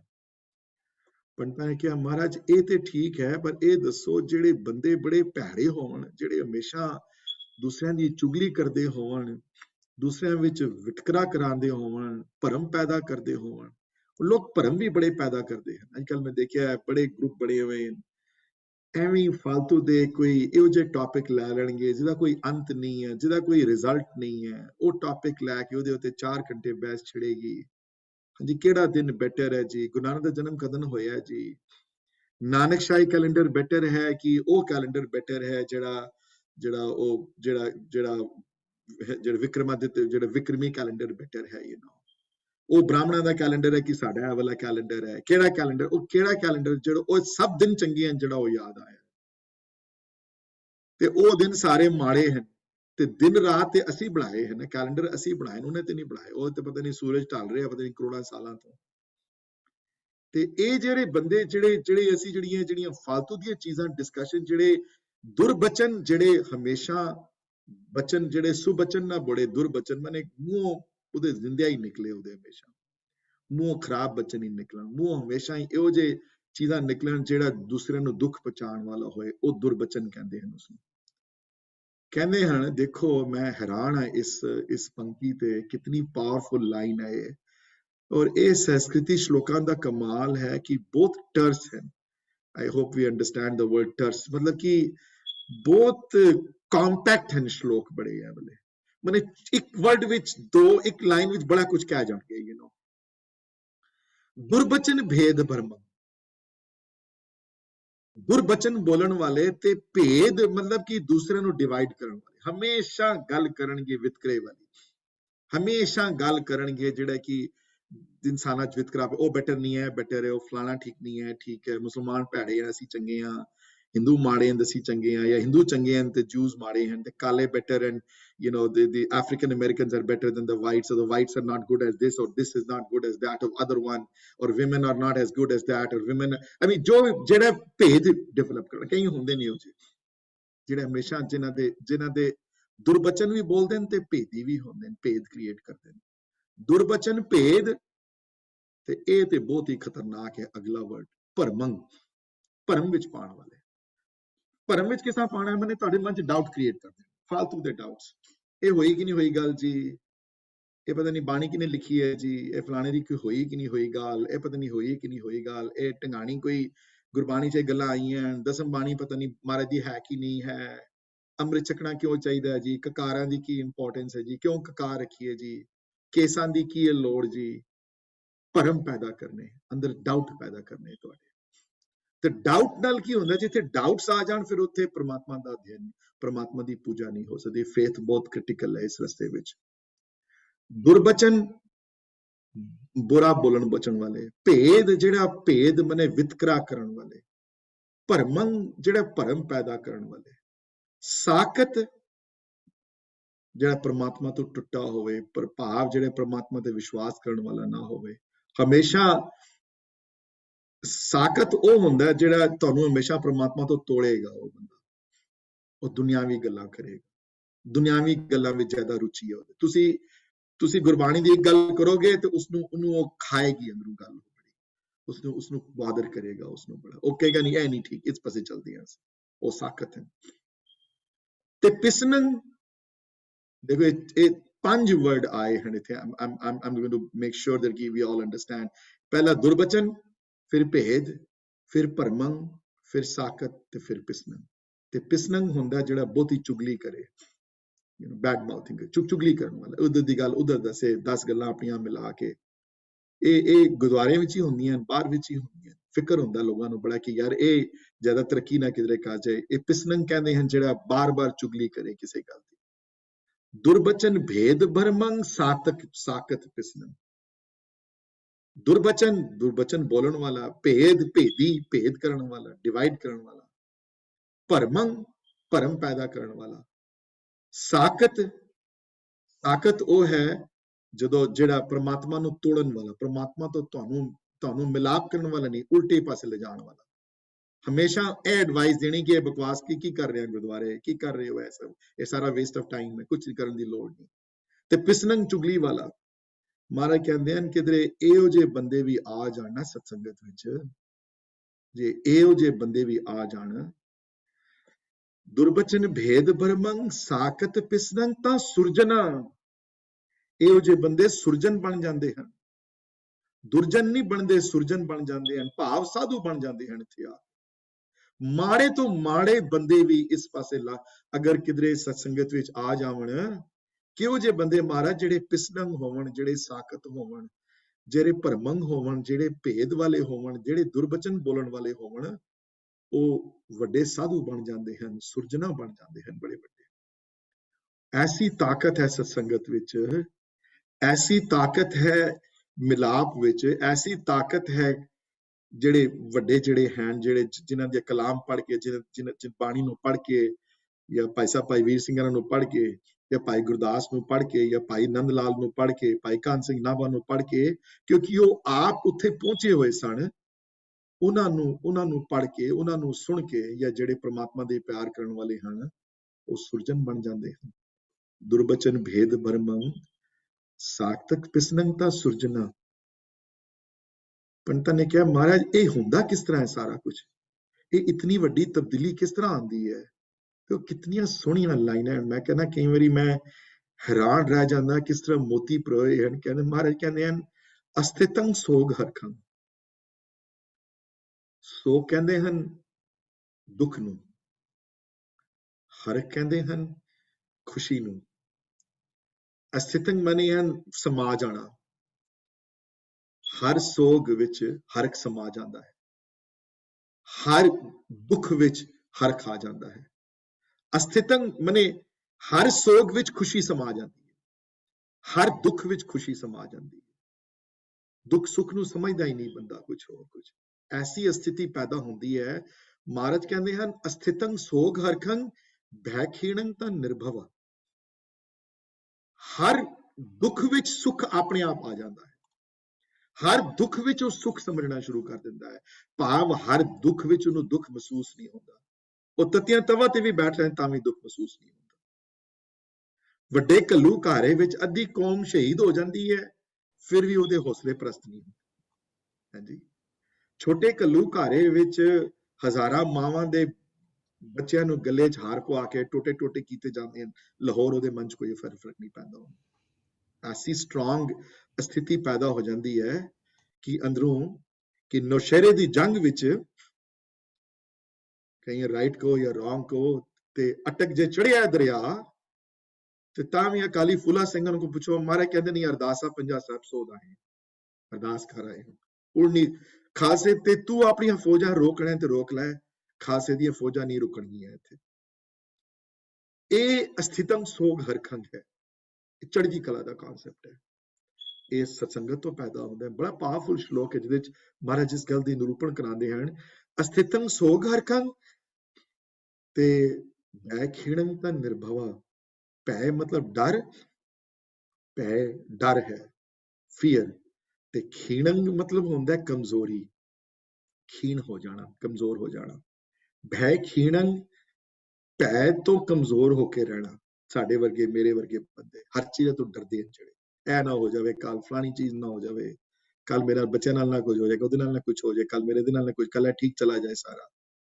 ਸਾਰੇ ਅਸੀਂ ਉਸ ਡਰ 'ਚ ਜ਼ਿੰਦਗੀ ਬਚਾਉਂਦੇ ਹਾਂ। ਭੈ ਖੀਣੰ, ਭੈ ਤੋਂ ਖੀਣ ਹੋਏ ਹੋਏ, ਭੈ ਤੋਂ ਡਰੇ ਹੋਏ, ਭੈ ਤੋਂ ਕਮਜ਼ੋਰ ਹੋਏ ਹੋਏ।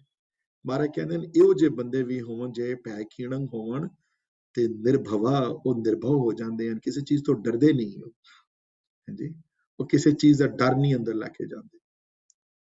ਤੇ ਜੇ ਮੇਰੀ ਗੱਲ ਤੇ ਵਿਸ਼ਵਾਸ ਨਹੀਂ ਹੈ ਤੇ ਸਿੱਖ ਇਤਿਹਾਸ ਪੜ੍ਹ ਕੇ ਦੇਖ ਲਓ। ਹਾਂਜੀ, ਜੱਸਾ ਸਿੰਘ ਆਹਲੂਵਾਲੀਆ ਦੀ ਇਤਿਹਾਸ ਪੜ੍ਹ ਕੇ ਦੇਖ ਲਵੋ ਤੇ ਪਤਾ ਲੱਗਿਆ ਕਿ ਨਿਰਭਉ ਕੌਣ ਹੈ। ਇੱਕ ਇਨਸੀਡੈਂਟ ਮੈਨੂੰ ਦਿਖਾ ਦਿਓ ਉਹਨਾਂ ਦੀ ਲਾਈਫ ਵਿੱਚੋਂ, ਜਿੱਥੇ ਉਹ ਗਏ ਹੋਣ ਲੜਨ ਵਾਸਤੇ ਜਾਂ ਜਿੱਥੇ ਕਰਨ ਹੋਣ, ਇਹ ਵੀ ਪਤਾ ਹੋਵੇ ਕਿ ਦੁਸ਼ਮਣ ਦੀ ਸੰਖਿਆ 10 ਟਾਈਮਸ ਮੋਰ ਹੈ ਮੇਰੇ ਨਾਲੋਂ, ਤੇ ਦੱਸਿਆ ਹੋਵੇ ਕਿਧਰੇ ਕਿ ਡਰ ਗਏ ਹੋਣ ਕਿਧਰੇ।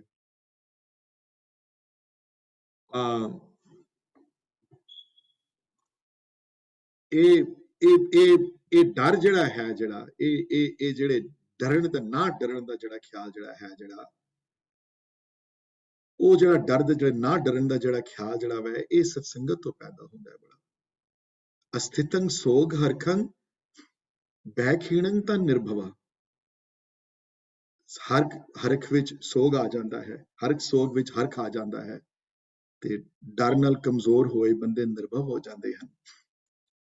ਤੇ ਜਿਹੜੇ ਡਿਪਰੈਸ਼ਨ ਵਿੱਚ ਹਨ, ਜਿਨ੍ਹਾਂ ਨੂੰ ਲੱਗਦਾ ਹੈ ਕਿ ਆਸ-ਪਾਸ ਜੰਗਲ ਹੀ ਜੰਗਲ ਹੈ, ਮੇਰੇ ਲੱਗਦਾ ਕਿ ਬੜੇ ਅਲੋਨ ਹਨ, ਭਿਆਨਕ ਜੰਗਲ ਵਿੱਚ ਰਹਿੰਦੇ ਹਨ, ਜਿਨ੍ਹਾਂ ਨੂੰ ਲੱਗਦਾ ਕਿ ਕੋਲ ਮੇਰੇ ਹੈ ਕੋਈ, ਨਾਲ ਹੀ ਨਹੀਂ ਕੋਈ ਮੇਰੇ। ਭੈ ਅਟਵਿਅੰਗ, ਭੈ ਅਟਵਿਅੰਗ ਮਨੇ ਭਿਆਨਕ ਜੰਗਲ ਜਾਂ ਸੁਨਸਾਨ ਜਗ੍ਹਾ, ਕੋਈ ਨਾ ਹੋਵੇ ਜਿੱਥੇ ਕੋਈ, ਭੈ ਅਟਵਿਅੰਗ ਜਿਹੜੇ ਲੱਗੇ ਕਿ ਮੈਂ ਕੱਲਾ ਹਾਂ, ਬੜਾ ਮੈਂ ਕੱਲਾ ਮਹਿਸੂਸ ਕਰਦਾ, ਮੇਰੇ ਨਾਲ ਕੋਈ ਵੀ ਨਹੀਂ, ਹੋਰ ਕੋਈ। ਜਿਹੜੇ ਮੈਂਟਲ ਜਿਨ੍ਹਾਂ ਨੂੰ ਇਸ਼ੂਜ਼ ਹਨ, ਜਿਨ੍ਹਾਂ ਨੂੰ ਲੱਗਦਾ ਕਿ ਮੈਂ ਜੰਗਲਾਂ 'ਚ ਵਸਦਾ ਪਿਆ, ਆਸ-ਪਾਸ ਜਾਨਵਰ ਹੀ ਵਸਦੇ ਪਏ ਨੇ ਮੇਰੇ, ਭੈਟਵਿਅੰਗ ਮਹਾਨਗਰ ਬਾਸਨ, ਜਿਹੜੇ ਉਸ ਅਵਸਥਾ ਵਿੱਚ ਜਿਹੜੇ ਹਨ, ਜਿਹੜੇ ਉਹ ਉਹਨਾਂ ਨੂੰ ਮਹਿਸੂਸ ਇਸ ਤਰ੍ਹਾਂ ਹੁੰਦਾ ਹੈ, ਜਿਹੜੇ ਭੈਟ ਸਮਝਦੇ ਹਨ, ਜਿਹੜੇ ਭੈਟਵਿਅੰਗ ਉਹਨਾਂ ਨੂੰ ਮਹਿਸੂਸ ਹੁੰਦਾ ਹੈ ਕਿ ਉਹ ਵੱਡੇ ਸ਼ਹਿਰਾਂ ਵਿੱਚ ਰਹਿੰਦੇ ਹਨ, ਮਹਾਨਗਰ, ਵੱਡੇ ਸ਼ਹਿਰਾਂ ਜਿੱਥੇ ਬੜੀ ਪਾਪੂਲੇਸ਼ਨ ਹੋਵੇ, ਮਹਾਨਗਰ ਬਾਸਨ, ਜਿੱਥੇ ਵੱਡੇ ਸ਼ਹਿਰਾਂ ਵਿੱਚ, ਮਹਾਨਗਰ ਬਾਸਨ ਜਿੱਥੇ ਵੱਡੇ ਸ਼ਹਿਰਾਂ ਵਿੱਚ ਜਿਹੜੇ ਰਹਿੰਦੇ ਹਨ, ਜਿਹੜੇ ਉਹ ਉਹਨਾਂ ਨੂੰ ਇਸ ਗੱਲ ਦੀ ਇਹ ਗੱਲ ਮਹਿਸੂਸ ਹੁੰਦੀ ਹੈ ਕਿ ਮੇਰੇ ਨਾਲ ਸਾਰੇ ਹਨ, ਮੈਂ ਤੇ ਭੀੜ ਵਿੱਚ ਹਾਂ, ਮੈਂ ਤੇ ਸਭ ਵਿੱਚ ਹਾਂ, ਮੇਰੇ ਨਾਲ ਸਾਰੇ ਹਨ, ਮੈਂ ਤੇ ਵੱਡੇ ਨਗਰ ਵਿੱਚ ਵਸਦਾ ਹਾਂ, ਇਕੱਲਿਆਂ ਨਹੀਂ ਹੈ ਮੈਂ ਕਿਤੇ। ਭੈਟਵਿਅੰਗ ਮਹਾਨਗਰ ਬਾਸਨ, ਮਹਾਰਾਜ ਕਹਿੰਦੇ ਹਨ ਕਿ ਇਹ ਲੱਛਣ ਜਿਹੜੇ ਹਨ, ਇਹ ਧਰਮ ਲੱਖਣ ਜਿਹੜੇ ਹਨ, ਇਹ ਪ੍ਰਭੂ ਦੀ ਮਾਇਆ ਕਿਰਪਾ ਤੋਂ ਮਿਲਦੇ ਹਨ, ਇਹ ਪ੍ਰਭੂ ਦੀ ਕਿਰਪਾ ਤੋਂ ਮਿਲਦੇ ਹਨ, ਆਪ ਨਹੀਂ ਮਿਲ ਸਕਦੇ। ਧਰਮ ਲੱਖਣ ਪ੍ਰਭ ਮਾਇਆ, ਇਹ ਧਰਮ ਦੇ ਲੱਖਣ ਜਿਹੜੇ ਉੱਪਰ ਡਿਸਕ੍ਰਾਈਬ ਕੀਤੇ ਹਨ ਸਾਰੇ, ਇਹ ਪ੍ਰਮਾਤਮਾ ਦੀ ਕਿਰਪਾ ਤੋਂ ਮਿਲਦੇ ਹਨ, ਬਗੈਰ ਕਿਰਪਾ ਤੋਂ ਨਹੀਂ ਮਿਲ ਸਕਦੇ। ਤੇ ਕਿਰਪਾ ਕਦੋਂ ਹੁੰਦੀ ਹੈ ਪ੍ਰਮਾਤਮਾ ਦੀ? ਸਭ ਤੋਂ ਵੱਡੀ ਕਿਰਪਾ ਕਿਹੜੀ ਹੁੰਦੀ ਹੈ? ਉਹ ਹੈ ਸਾਧ ਸੰਗਮ ਰਾਮ ਰਾਮ ਰਮਣ, ਜਦੋਂ ਸਤਸੰਗਤ ਵਿੱਚ ਜਾ ਕੇ ਉਹ ਪ੍ਰਮਾਤਮਾ ਦੀ ਪੂਜਾ ਕਰਦਾ ਹੈ, ਜੋ ਸਤਸੰਗਤ ਵਿੱਚ ਜਾ ਕੇ ਪ੍ਰਮਾਤਮਾ ਨਾਲ ਪਿਆਰ ਕਰਦਾ ਹੈ, ਸੰਗਤ ਵਿੱਚ ਜਾ ਕੇ ਜਦੋਂ ਸਿਮਰਨ ਤੇ ਸੇਵਾ ਦੀ ਦਵਾਈ ਲੈਂਦਾ ਹੈ, ਸਾਧ ਸੰਗਮ ਰਾਮ ਰਾਮ ਰਮਣ, ਸਤਸੰਗਤ ਵਿੱਚ ਜਾ ਕੇ ਰਾਮ ਰਾਮ ਰਮਣ, ਰਾਮ ਪ੍ਰਮਾਤਮਾ ਦੀ ਆਰਾਧਨਾ ਕਰਦਾ ਹੈ, ਜਦੋਂ ਇਹ ਕਰਦਾ ਹੈ, ਜਦੋਂ ਤੇ ਸੜ ਨਾਨਕ ਹਰ ਹਰ ਦਿਆਲ ਚਰਣੰ, ਤੇ ਉੱਥੇ ਜਦੋਂ ਜਾਂਦਾ ਹੈ, ਸਤਸੰਗਤ ਵਿੱਚ ਜਾਂਦਾ ਹੈ, ਤੇ ਕਹਿੰਦੇ ਨੇ ਹੇ ਨਾਨਕ, ਇਹ ਉਹਦੀ ਜਦੋਂ ਉਸ ਸਤਸੰਗਤ ਵਿੱਚ ਜਾਂਦਾ ਹੈ ਤੇ ਹਰ ਹਰ ਦਿਆਲ ਚਰਣੰ, ਸੜ ਨਾਨਕ ਹਰ ਹਰ ਦਿਆਲ ਚਰਣੰ, ਹੇ ਨਾਨਕ ਫਿਰ ਉਹ ਸ਼ਰਨ ਲੈਂਦਾ ਹੈ ਉਸ ਪ੍ਰਮਾਤਮਾ ਦੇ, ਉਸ ਦਿਆਲੂ ਪ੍ਰਮਾਤਮਾ ਦੇ ਚਰਨਾਂ ਦੀ। ਇੱਥੇ ਚਰਨ ਜਿਹੜਾ ਵਰਡ ਆਇਆ ਹੈ, ਮਨੇ ਪੈਰ ਹਨ, ਲਿਟਰਲ ਵਰਡ ਚਰਨ ਦੇ ਪੈਰ ਹਨ, ਪਰ ਰਿਮੈਂਬਰ ਕਿ ਗੁਰੂ ਹੁਣ ਉਸ ਫਿਜ਼ੀਕਲ ਸ਼ੇਪ ਵਿੱਚ ਨਹੀਂ ਹਨ, ਗੁਰੂ ਸ਼ਬਦ ਰੂਪ ਵਿੱਚ ਹਨ, ਤੇ ਸ਼ਬਦ ਰੂਪ ਗੁਰੂ ਦੇ ਕੋਈ ਪੈਰ ਜਾਂ ਕੋਈ ਮੂੰਹ ਨਹੀਂ ਹੁੰਦਾ। ਤੇ ਇੱਥੇ ਮਤਲਬ ਚਰਨ ਦਾ ਮਤਲਬ ਹੈ ਇੱਕ ਨਿਮਾਣਤਾ ਦਾ, ਇੱਕ ਅੰਦਰੋਂ ਬਹੁਤ ਜਦੋਂ ਨਿਰਮਾਣਤਾ ਦੇ ਨਾਲ ਆਵੇ, ਬੜੀ ਹਿਊਮਿਲਿਟੀ ਨਾਲ ਆਵੇ। ਚਰਣੰ ਦਿਆਲ ਚਰਣੰ ਭਾਵ ਬਹੁਤ ਨਿਰਮਲ ਭਾਵ ਦੇ ਨਾਲ ਬਾਣੀ ਦੀ ਉਸ ਬਾਣੀ ਨਾਲ ਲਿਪਟੇ, ਬਾਣੀ ਦੀ ਦਿਆਲੂ ਬਾਣੀ ਨਾਲ ਲਿਪਟ ਜਾਏ, ਜਦੋਂ ਉਹਦੀ ਸ਼ਰਨ ਵਿੱਚ ਆਏ। ਤੇ ਸ਼ਰਨ ਨਾਨਕ ਹਰ ਹਰ ਦਿਆਲ ਚਰਣੰ ਤਾਂ ਹੁੰਦਾ ਹੈ ਜਦੋਂ ਸਾਧ ਸੰਗਮ ਰਾਮ ਰਾਮ ਰਮਣ ਹੁੰਦਾ ਹੈ, ਤੇ ਇਹ ਤਾਂ ਹੋ ਪਾਉਂਦਾ ਹੈ, ਇਹ ਧਰਮ ਲੱਖਣ ਜਦੋਂ ਪ੍ਰਮਾਤਮਾ ਦੀ ਉਹਦੇ ਉੱਤੇ ਮਿਹਰ ਹੁੰਦੀ ਹੈ। ਬਗੈਰ ਮਿਹਰ ਤੋਂ ਸੰਗਤ ਨਹੀਂ ਪ੍ਰਾਪਤ ਹੋ ਸਕਦੀ। ਬਾਣੀ 'ਚ ਬਹੁਤ ਵਾਰ ਇਸ ਗੱਲ ਦਾ ਜ਼ਿਕਰ ਆਇਆ ਹੈ ਕਿ ਉਸ ਅਗੀਮ ਪ੍ਰਮਾਤਮਾ ਦੀ ਕਿਰਪਾ ਜਦ ਤੱਕ ਨਾ ਹੋਵੇ, ਉਹ ਸੰਗਤ ਨਹੀਂ ਪ੍ਰਾਪਤ ਹੋਣ ਦਿੰਦਾ, ਬੜੇ ਵਿਘਨ ਪੈਂਦੇ ਹਨ ਉਸ ਬੰਦੇ ਨੂੰ। ਤੇ ਇਹ ਸ਼ਲੋਕ ਬਹੁਤ ਆਫਨ ਕੋਟਡ ਹੈ। ਮੈਂ ਤੇ ਹਮੇਸ਼ਾ ਹੀ ਇਨਕਰੇਜ ਕਰਦਾ, ਸੁਣੇ ਨਾ ਸੁਣੇ ਗੱਲ, ਕੋਈ doesn't matter to me anyway, but ਇਹ ਸ਼ਲੋਕ ਤੁਸੀਂ ਕੰਠ ਕਰੋ। ਇਹ ਸ਼ਲੋਕ ਕੰਠ ਕਰਨ ਨਾਲ, ਵੱਡੇ ਕਹਿੰਦੇ ਸਨ ਕਿ ਜਿਹੜੇ ਕੰਠ ਕਰਦੇ ਹਨ, ਬਾਰ-ਬਾਰ ਬੋਲਦੇ ਹਨ, ਤੇ ਇਹ ਕੁਆਲਿਟੀਆਂ ਜਿਹੜੀਆਂ ਹਨ ਤੁਹਾਡੇ ਵਿੱਚ ਐਂਟਰ ਕਰਦੀਆਂ ਹਨ। ਪੁਰਾਣੀਆਂ ਬਲੀਫ ਹੁੰਦੀਆਂ ਸਨ ਵੱਡਿਆਂ ਦੀਆਂ, ਹੁਣ ਕਹਿੰਦੇ ਨੇ ਲੋਕ, ਬੜੇ ਕੁਐਸਚਨ ਪੁੱਛਦੇ ਹਨ, can I stop sharing the screen, or somebody wants to have the screen on there still? I can answer any questions though, but I don't need to have the screen on, right? I don't think so. I'm going to stop sharing the screen. So number 44 shlok see, which deals with this issue, you know. I'll wait for any questions though, people have or something. अस्थितं सोग रगा हरखं, हरखं तो मतलब खुशी, खेड़ा। ठीक। सोग ਉਹਦਾ exact opposite word ਹੈ। ਹਰ ਗਮੀ ਵਿੱਚ ਖੁਸ਼ੀ ਮਹਿਸੂਸ ਕਰੇਗਾ, ਹਰ ਗਮੀ ਵਿੱਚ ਖੁਸ਼ੀ ਆ ਕੇ ਸਥਿਤ ਹੋ ਜਾਏਗੀ ਉਹਦੇ ਵਿੱਚ। ਹੁਣ ਬੰਦਾ ਕਹਿੰਦਾ ਯਾਰ ਇਹ ਕਿੰਜ ਹੋ ਸਕਦਾ ਹੈ? ਇਹ ਫਿਰ ਜਿਨ੍ਹਾਂ ਨੇ ਕਦਮ ਪੁੱਟੇ ਨੇ ਉਹਨਾਂ ਨੂੰ ਪੁੱਛੋ, ਫਿਰ ਉਹ ਦੱਸਣਗੇ ਤੁਹਾਨੂੰ। ਇਹ ਜਿਨ੍ਹਾਂ ਨੇ ਕੀਤਾ ਉਹਨਾਂ ਨੂੰ ਪਤਾ ਹੈ, ਉਹਨਾਂ ਨੂੰ,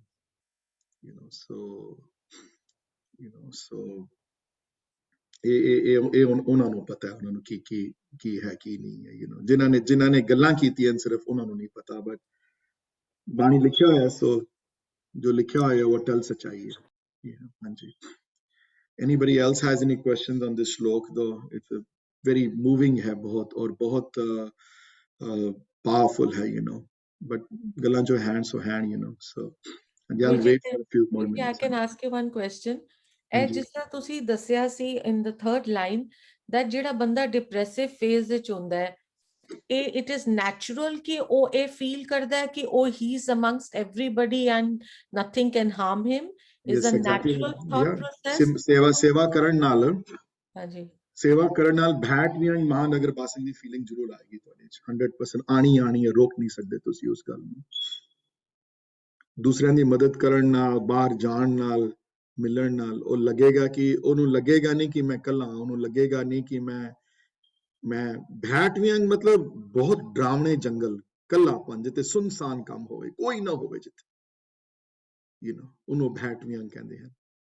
ਤੇ ਭੈਟ ਵੀ ਮਹਾਨਗਰ ਵਾਸਨ ਜਿਹੜਾ ਸੋਚਦਾ ਹੈ ਕਿ ਸੁਨਸਾਨ ਜੰਗਲ ਵਿੱਚ ਰਹਿੰਦਾ ਮੈਂ, ਕੋਈ ਨਹੀਂ ਹੈ ਮੇਰੇ ਨਾਲ, ਡਰ ਦੇ ਵਿੱਚ ਜਿਹੜਾ ਰਹਿੰਦਾ ਹੈ, ਜਿਹੜਾ ਹਮੇਸ਼ਾ ਉਸਨੂੰ ਇਸ ਤਰ੍ਹਾਂ ਮਹਿਸੂਸ ਹੋਏਗਾ ਕਿ ਉਹ ਮਹਾਨਗਰ ਵਾਸਨ ਵੱਡੀਆਂ ਨਗਰੀਆਂ ਚ ਰਹਿੰਦਾ, ਜਿੱਥੇ ਆਸ-ਪਾਸ ਹਰ ਕੋਈ ਹੈ ਉਹਦੇ ਨਾਲ, ਅੰਗ-ਸੰਗ ਮਹਿਸੂਸ ਕਰੇਗਾ ਪ੍ਰਮਾਤਮਾ ਦਾ ਸੰਗ।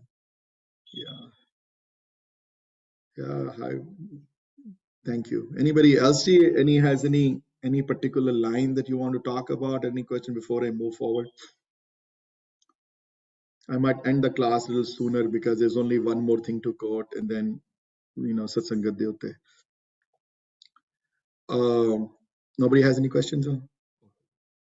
So ਇਹ ਸ਼ਲੋਕ ਜਿਹੜਾ ਹੈ ਬਹੁਤ, as I said, often quoted, and ਮੇਰਾ ਮਨ ਹੈ ਬੜਾ ਕਿ ਤੁਸੀਂ ਇਸਨੂੰ ਤੁਸੀਂ ਕੰਠ ਕਰੋ ਇਸ ਸ਼ਲੋਕ ਨੂੰ, ਕੰਠ ਕਰਕੇ, ਕਿਉਂਕਿ ਜਦ ਤੱਕ ਇਹ ਬਾਣੀ ਕੰਠ ਨਹੀਂ ਹੁੰਦੀ ਤਦ ਤੱਕ ਇਹ ਬਾਣੀ ਦਾ ਜਾਪ ਬੜਾ ਮੁਸ਼ਕਿਲ ਹੈ, ਕਿਉਂਕਿ ਇੱਕ ਤੇ ਰਾਈਮ ਨਹੀਂ ਕਰਦੀ, ਨੰਬਰ 1 ਰਾਈਮ ਤੇ ਬਿਲਕੁਲ ਹੀ ਨਹੀਂ ਕਰਦੀ, ਔਰ ਵਰਡ ਥੋੜੇ ਡਿਫਿਕਲਟ ਹੋਣ ਕਾਰਨ, ਰਾਈਮ ਨਾ ਕਰਨ ਹੋਣ ਦੇ ਕਾਰਨ, ਔਰ ਬਾਰ-ਬਾਰ ਪੜ੍ਹਿਆ ਨਹੀਂ ਜਾਂਦੇ ਗੁਰਦੁਆਰਿਆਂ ਵਿੱਚ, ਤਾਂ ਫਿਰ ਮੁਸ਼ਕਿਲ ਹੋ ਜਾਂਦੀ ਹੈ ਇਸਨੂੰ ਗ੍ਰਾਸਪ ਕਰਨਾ।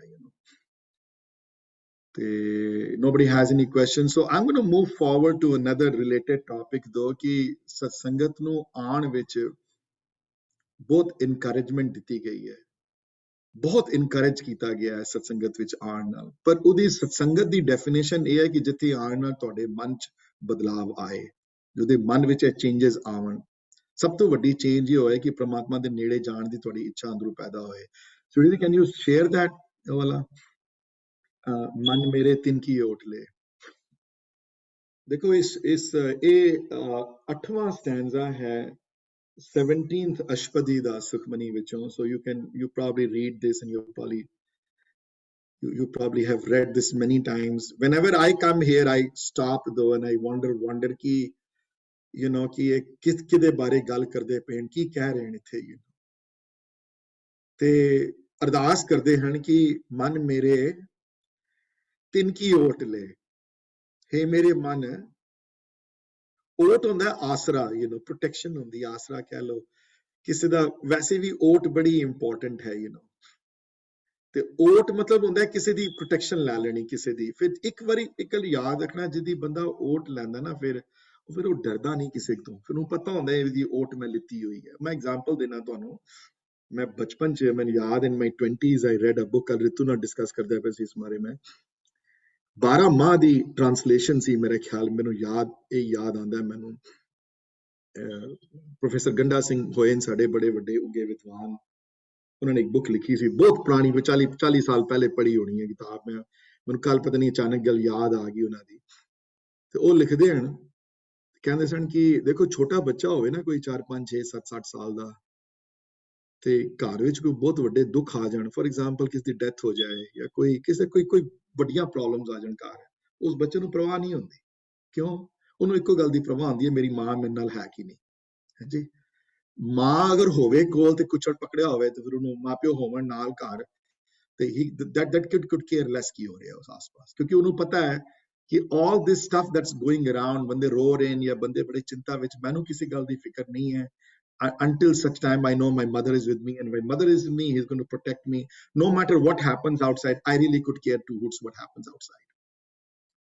ਹਾਂਜੀ, ਤੇ ਉਸਨੂੰ, ਉਸ ਬੱਚੇ ਨੂੰ ਪਰਵਾਹ ਫਿਕਰ ਨਹੀਂ ਹੁੰਦੀ। ਫਿਰ ਉਹ ਕਹਿੰਦਾ ਜੋ ਮਰਜ਼ੀ ਹੋਇਆ ਪਿਆ, ਮੈਨੂੰ ਕੋਈ ਚਿੰਤਾ ਨਹੀਂ ਇਸ ਬਾਰੇ, ਘਰ ਦੀ ਕਿਸੇ ਡੈਥ ਵੀ ਹੋ ਜਾਏ ਤੈਨੂੰ ਕੋਈ ਪਰਵਾਹ ਨਹੀਂ। ਕਿਉਂ? ਉਹਨੂੰ ਪਤਾ ਹੈ ਮੇਰੀ ਮਾਂ ਮੇਰੇ ਨਾਲ ਹੈ। As long as my mother is with me, I'm in good shape. ਤੇ ਭਗਤਾਂ ਨਾਲ ਵੀ ਉਹੀ ਰਿਲੇਸ਼ਨਸ਼ਿਪ ਹੈ ਪਰਮਾਤਮਾ ਦੀ। ਭਗਤਾਂ ਨਾਲ ਵੀ ਡਿਫਰੈਂਟ ਨਹੀਂ ਹੈ। ਅਸੀਂ ਨਹੀਂ ਕਰ ਪਾਏ, ਜਿਹੜੇ ਕਰਦੇ ਨੇ ਉਹਨਾਂ ਨੂੰ ਪਤਾ। ਜਿਹਦਾ ਓਟ ਆਸਰਾ ਲੈਂਦੇ ਨੇ ਨਾ, ਜਦੋਂ ਓਟ ਹੁੰਦੀ ਹੈ ਕਿਸੇ ਦੀ, ਜਦੋਂ ਓਟ ਲੈਂਦਾ ਹੈ ਬੰਦਾ ਕਿਸੇ ਦੀ, ਤੇ ਜਿਹਦੀ ਓਟ ਫਿਰ ਲੈਂਦਾ ਹੈ ਪ੍ਰਮਾਤਮਾ ਦੀ ਓਟ ਜਿਹੜਾ ਲੈਂਦਾ, ਫਿਰ ਉਹਨੂੰ ਕਿਸੇ ਗੱਲ ਦੀ ਫਿਕਰ ਨਹੀਂ ਰਹਿੰਦੀ। ਪਰ ਇੱਥੇ ਗੱਲ ਕਰਦੇ ਪਏ ਹਨ, ਮਨ ਮੇਰੇ ਤਿੰਨ ਕੀ ਓਟ ਲੈ, ਕਿਸ ਦੀ ਓਟ ਲੈ? ਜਿਹੜੇ ਪ੍ਰਮਾਤਮਾ ਨੂੰ ਪਿਆਰ ਕਰਨ ਵਾਲੇ ਸਤਸੰਗੀਆਂ ਦੀ, ਜਿਹੜੇ ਸਤਸੰਗਤ ਵਿੱਚ ਹਨ। ਕਿਹਨੂੰ? ਤੇ ਮਨ ਮੇਰੇ ਤਿੰਨ ਕੀ ਓਟ ਲੈ, ਮਨ ਤਨ ਆਪਣਾ ਤਿੰਨ ਜਨ ਤੇ। ਤੇ ਮਨ ਵੀ ਤੇ ਤਨ ਵੀ, ਮਤਲਬ ਕਿ ਮਨ ਇੱਥੇ ਸਿਮਰਨ ਦੇ ਉੱਤੇ ਫੋਕਸ ਕਰਕੇ ਤੇ ਤਨ ਸੇਵਾ ਦੇ ਉੱਤੇ ਫੋਕਸ ਕਰਕੇ। ਮਨ ਵੀ ਤੇ ਤਨ ਵੀ ਆਪਣਾ ਹੈ ਨਾ, ਉਹਨਾਂ ਜਿਨ੍ਹਾਂ ਨੂੰ ਦੇ ਤੂੰ ਆਪਣਾ। ਕਿਉਂ? ਜੇ ਉੱਥੇ ਦੇਗਾ ਨਾ, ਕਿਉਂਕਿ ਇੱਕ ਤੇ ਉਹਨਾਂ ਨੇ ਪ੍ਰਮਾਤਮਾ ਨੂੰ ਪਛਾਣਿਆ ਹੋਇਆ ਹੈ, ਇੱਕ ਤੇ ਉਹ ਪ੍ਰਮਾਤਮਾ ਨੂੰ ਜਾਣਦੇ ਹਨ, ਇੱਕ ਤੇ ਤੈਨੂੰ ਇਨਕਰੇਜ ਕਰਨਗੇ ਉਸ ਪਾਸੇ ਆਉਣ ਦੇ, ਤੇ ਆਪਣਾ ਵਰਗਾ ਬੁਲਾ ਲੈਣਗੇ ਤੈਨੂੰ, ਹੈ ਨਾ। ਤੇ ਜਦੋਂ ਗੁਰੂ ਅਮਰਦਾਸ ਪਾਤਸ਼ਾਹ ਜਦੋਂ ਲੱਗਿਆ ਠੁੱਡਾ, ਜਦੋਂ ਤੇ ਕਿਸੇ ਨੇ ਮਾਰੀ ਪਿੱਛੋਂ ਆਵਾਜ਼ ਕਿ ਅਮਰੂ ਨਿਥਾਵਾਂ ਹੀ ਹੋਣਾ। ਅਗਲੇ ਦਿਨ ਜਦੋਂ ਪੁਸ਼ਾਕ ਨਵਾਂ ਪਵਾ ਕੇ, ਬਸਤਰ ਨਵੇਂ ਪਵਾ ਕੇ ਹਾਜ਼ਰ ਕੀਤਾ ਗਿਆ ਗੁਰੂ ਅੱਗੇ, ਤੇ ਫਿਰ ਜਿਹੜੀਆਂ ਉੱਥੇ ਜਿਹੜੀਆਂ ਸੀਸਾਂ ਮਿਲੀਆਂ, ਕਹਿੰਦੇ ਕੀ ਕਹਿੰਦਾ ਸੀ ਉਹ ਬੰਦਾ ਕੱਲ? ਤੇ ਅੱਗੋਂ ਜਵਾਬ ਨਾ ਦਿੱਤਾ, ਤੇ ਉਹਨਾਂ ਨੇ ਕਿਹਾ ਅਮਰੂ ਨਿਥਾਵਾਂ। ਤੇ ਕਹਿਣ ਲੱਗੇ ਨਹੀਂ, ਤੁਸੀਂ ਨਿਥਾਵੇਂ, ਤੁਸੀਂ ਨਿਰੋਟਿਆਂ ਦੀ ਓਟ ਹੋ, ਫਿਰ ਆਸਰਿਆਂ ਦੇ ਆਸਰੇ ਬਣੋਗੇ। ਕਿੰਨੀਆਂ ਚੀਜ਼ਾਂ ਉਹਨਾਂ ਨੂੰ ਮਿਲੀਆਂ ਉਸ ਚੀਜ਼ ਚੋਂ। ਸੰਗਤ ਤੋਂ ਮਿਲਿਆ ਨਾ ਸਾਰਾ, ਗੁਰੂ ਅੰਗਦ ਦੇਵ ਮਹਾਰਾਜ ਦੀ ਸੰਗਤ ਤੋਂ ਮਿਲਿਆ ਨਾ, ਉੱਥੋਂ ਪ੍ਰਾਪਤੀ ਹੋਈ ਹੈ ਨਾ ਸਾਰੀ। ਸੰਗਤ ਦੀ ਬਹੁਤ ਵੱਡੀ ਕ੍ਰਿਟੀਕਲ ਇੰਪੋਰਟੈਂਸ ਰਹੀ ਹੈ। ਮਨ ਤਨ ਆਪਣਾ ਤਿੰਨ ਜਨ ਦੇ, ਆਪਣਾ ਮਨ ਵੀ ਤੇ ਤਨ ਵੀ, ਭਾਵ ਸਿਮਰਨ ਵਾਲਾ ਭਾਵ ਤੇ ਸੇਵਾ ਵਾਲਾ ਭਾਵ ਵੀ ਉਹਨਾਂ ਜਨਾਂ ਨੂੰ ਦੇ ਜਿਹੜੇ ਜਨ ਇਸ ਪਾਸੇ ਲੱਗੇ ਹੋਏ। ਕਿਹੜੇ ਜਨ ਹਨ? ਤੀਸਰੀ ਲਾਈਨ ਵਿੱਚ ਇਹ ਵੀ ਕਲੈਰਿਟੀ ਕਰ ਦਿੰਦੇ ਹਨ ਕਿ ਦਿਨ ਜਨ ਆਪਣਾ ਪ੍ਰਭੂ ਪਛਾਤਾ, ਜਿਨ੍ਹਾਂ ਨੇ ਪ੍ਰਮਾਤਮਾ ਨੂੰ ਪਛਾਣ ਲਿੱਤਾ ਹੈ, ਜਿਨ੍ਹਾਂ ਨੇ ਪ੍ਰਮਾਤਮਾ ਨਾਲ ਪਿਆਰ ਕੀਤਾ ਹੈ, ਜਿਹਨੂੰ ਪ੍ਰਮਾਤਮਾ ਨੂੰ ਜਾਣਦੇ ਹਨ, ਜਿਹੜੇ ਜਾਂ ਜਾਣਨ ਦੀ ਕੋਸ਼ਿਸ਼ ਕਰਦੇ ਪਏ ਹਨ, ਜਾਂ ਇਨ ਦਾ ਪ੍ਰੋਸੈਸ ਆਫ ਜਾਣਨ ਵਿੱਚ ਹਨ ਜਿਹੜੇ। ਕਿਉਂਕਿ ਹੇ ਮੇਰੇ ਦਾਤਾ, ਉਹਨਾਂ ਜਿਨ ਜਨ ਆਪਣਾ ਪ੍ਰਭੂ ਪਛਾਤਾ। ਤੇ ਅਗਲੀ ਲਾਈਨ ਹੈ, I don't know whether you can see my cursor or not. Maybe Sudhi, you can put the cursor though. Next line पे सोजन सर्व थोक का दाता। थोक मतलब होता है चीज़ां। थोक मतलब कि इत्थे थोक वर्ड आया है, not कोई मटीरियल चीज़ां वास्ते नहीं आया इत्थे। थोक मतलब हर चीज़ां उन्हां कोल है, वो हर चीज़ तुहानूं दे सकदे हैं। ते इत्थे नोटिस करना, जन दा नन्ने नूं भी औकड़ है। सो जन, वो सारे जਨਾਂ ਦੀ ਗੱਲ ਨਹੀਂ ਕਰਦੇ, ਵੀ ਇੱਕ ਜਨ ਦੀ ਗੱਲ ਕਰਦੇ ਜਿਹਦੇ ਕੋਲ ਹੈ ਚੀਜ਼ਾਂ। ਉਹ ਤੇ ਇਹ ਜਨ ਜਿਹੜੇ ਹਨ, ਇਹਨਾਂ ਨੇ ਕੋਈ, ਇਹ ਜਨ ਜ਼ਰੂਰੀ ਨਹੀਂ ਕਿ ਇਹ ਜਨ ਪ੍ਰਾਪਤੀ ਹੋ ਚੁੱਕੀ ਹੋਵੇ, ਪਰ ਉਸ ਰਸਤੇ ਤੇ ਚੱਲ ਪਏ ਨੇ।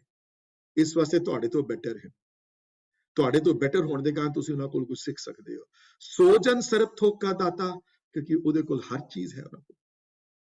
ਉਹਨਾਂ ਕੋਲ ਕੀਰਤਨ ਦੀ ਦਾਤ ਵੀ ਹੈ, ਉਹਨਾਂ ਕੋਲ ਸਿਮਰਨ ਦੀ ਦਾਤ ਵੀ ਹੈ, ਉਹ ਸੇਵਾ ਦੀ ਦਾਤ ਵੀ ਬਖਸ਼ ਸਕਦੇ ਹਨ। ਬਾਣੀ ਨੂੰ ਸਮਝਦੇ ਹਨ, ਬਾਣੀ ਦੀ ਗਹਿਰਾਈਆਂ ਨੂੰ ਸਮਝਦੇ ਹਨ, ਇਸ ਵਾਸਤੇ ਬਾਣੀ ਦੀ ਗਹਿਰਾਈਆਂ ਤੁਹਾਡੇ ਨਾਲ ਸ਼ੇਅਰ ਕਰ ਸਕਦੇ ਹਨ, ਤੁਹਾਨੂੰ ਬੈਟਰ ਹਿਊਮਨ ਬੀਇੰਗ ਬਣਾ ਸਕਦੇ ਹਨ। ਸੋਜਨ ਸਰਬ ਥੋਕ ਕਾ ਦਾਤਾ। ਤੇ ਜਿਹੜਾ ਕੋਈ ਇਹਨਾਂ ਦੀ ਸ਼ਰਨ ਆ ਜਾਵੇ, ਜਿਹੜਾ ਇਹਨਾਂ ਦੀ ਕੋਈ ਸ਼ਰਨ ਲੈ ਲਵੇ, ਹੈਰਾਨ ਰਹਿ ਜਾਂਦਾ ਇਸ ਲਾਈਨ ਨੂੰ ਪੜ੍ਹ ਕੇ ਮੈਂ, ਕਿ ਤਿਸ ਕੀ ਸ਼ਰਨ ਸਰਬ ਸੁਖ ਪਾਵੇ। ਉਹਦੀ ਸ਼ਰਨ ਲੈਣ ਨਾਲ, ਇਹੋ ਜਿਹੀ ਸਤਸੰਗਤਾਂ ਦੀ, ਇਹੋ ਜਿਹੇ ਬੰਦਿਆਂ ਦੇ ਸੰਗ ਕਰਨ ਨਾਲ ਸਾਰੇ ਸੁੱਖਾਂ ਦੀ ਪ੍ਰਾਪਤੀ, ਸਾਰੇ ਕੰਫਰਟਸ ਦੀ ਪ੍ਰਾਪਤੀ ਹੋ ਸਕਦੀ ਹੈ। ਉਹ ਬੰਦਿਆਂ ਦੀ ਫਿਰ ਕੋਈ ਲਿਮਿਟ ਨਹੀਂ ਹੈ।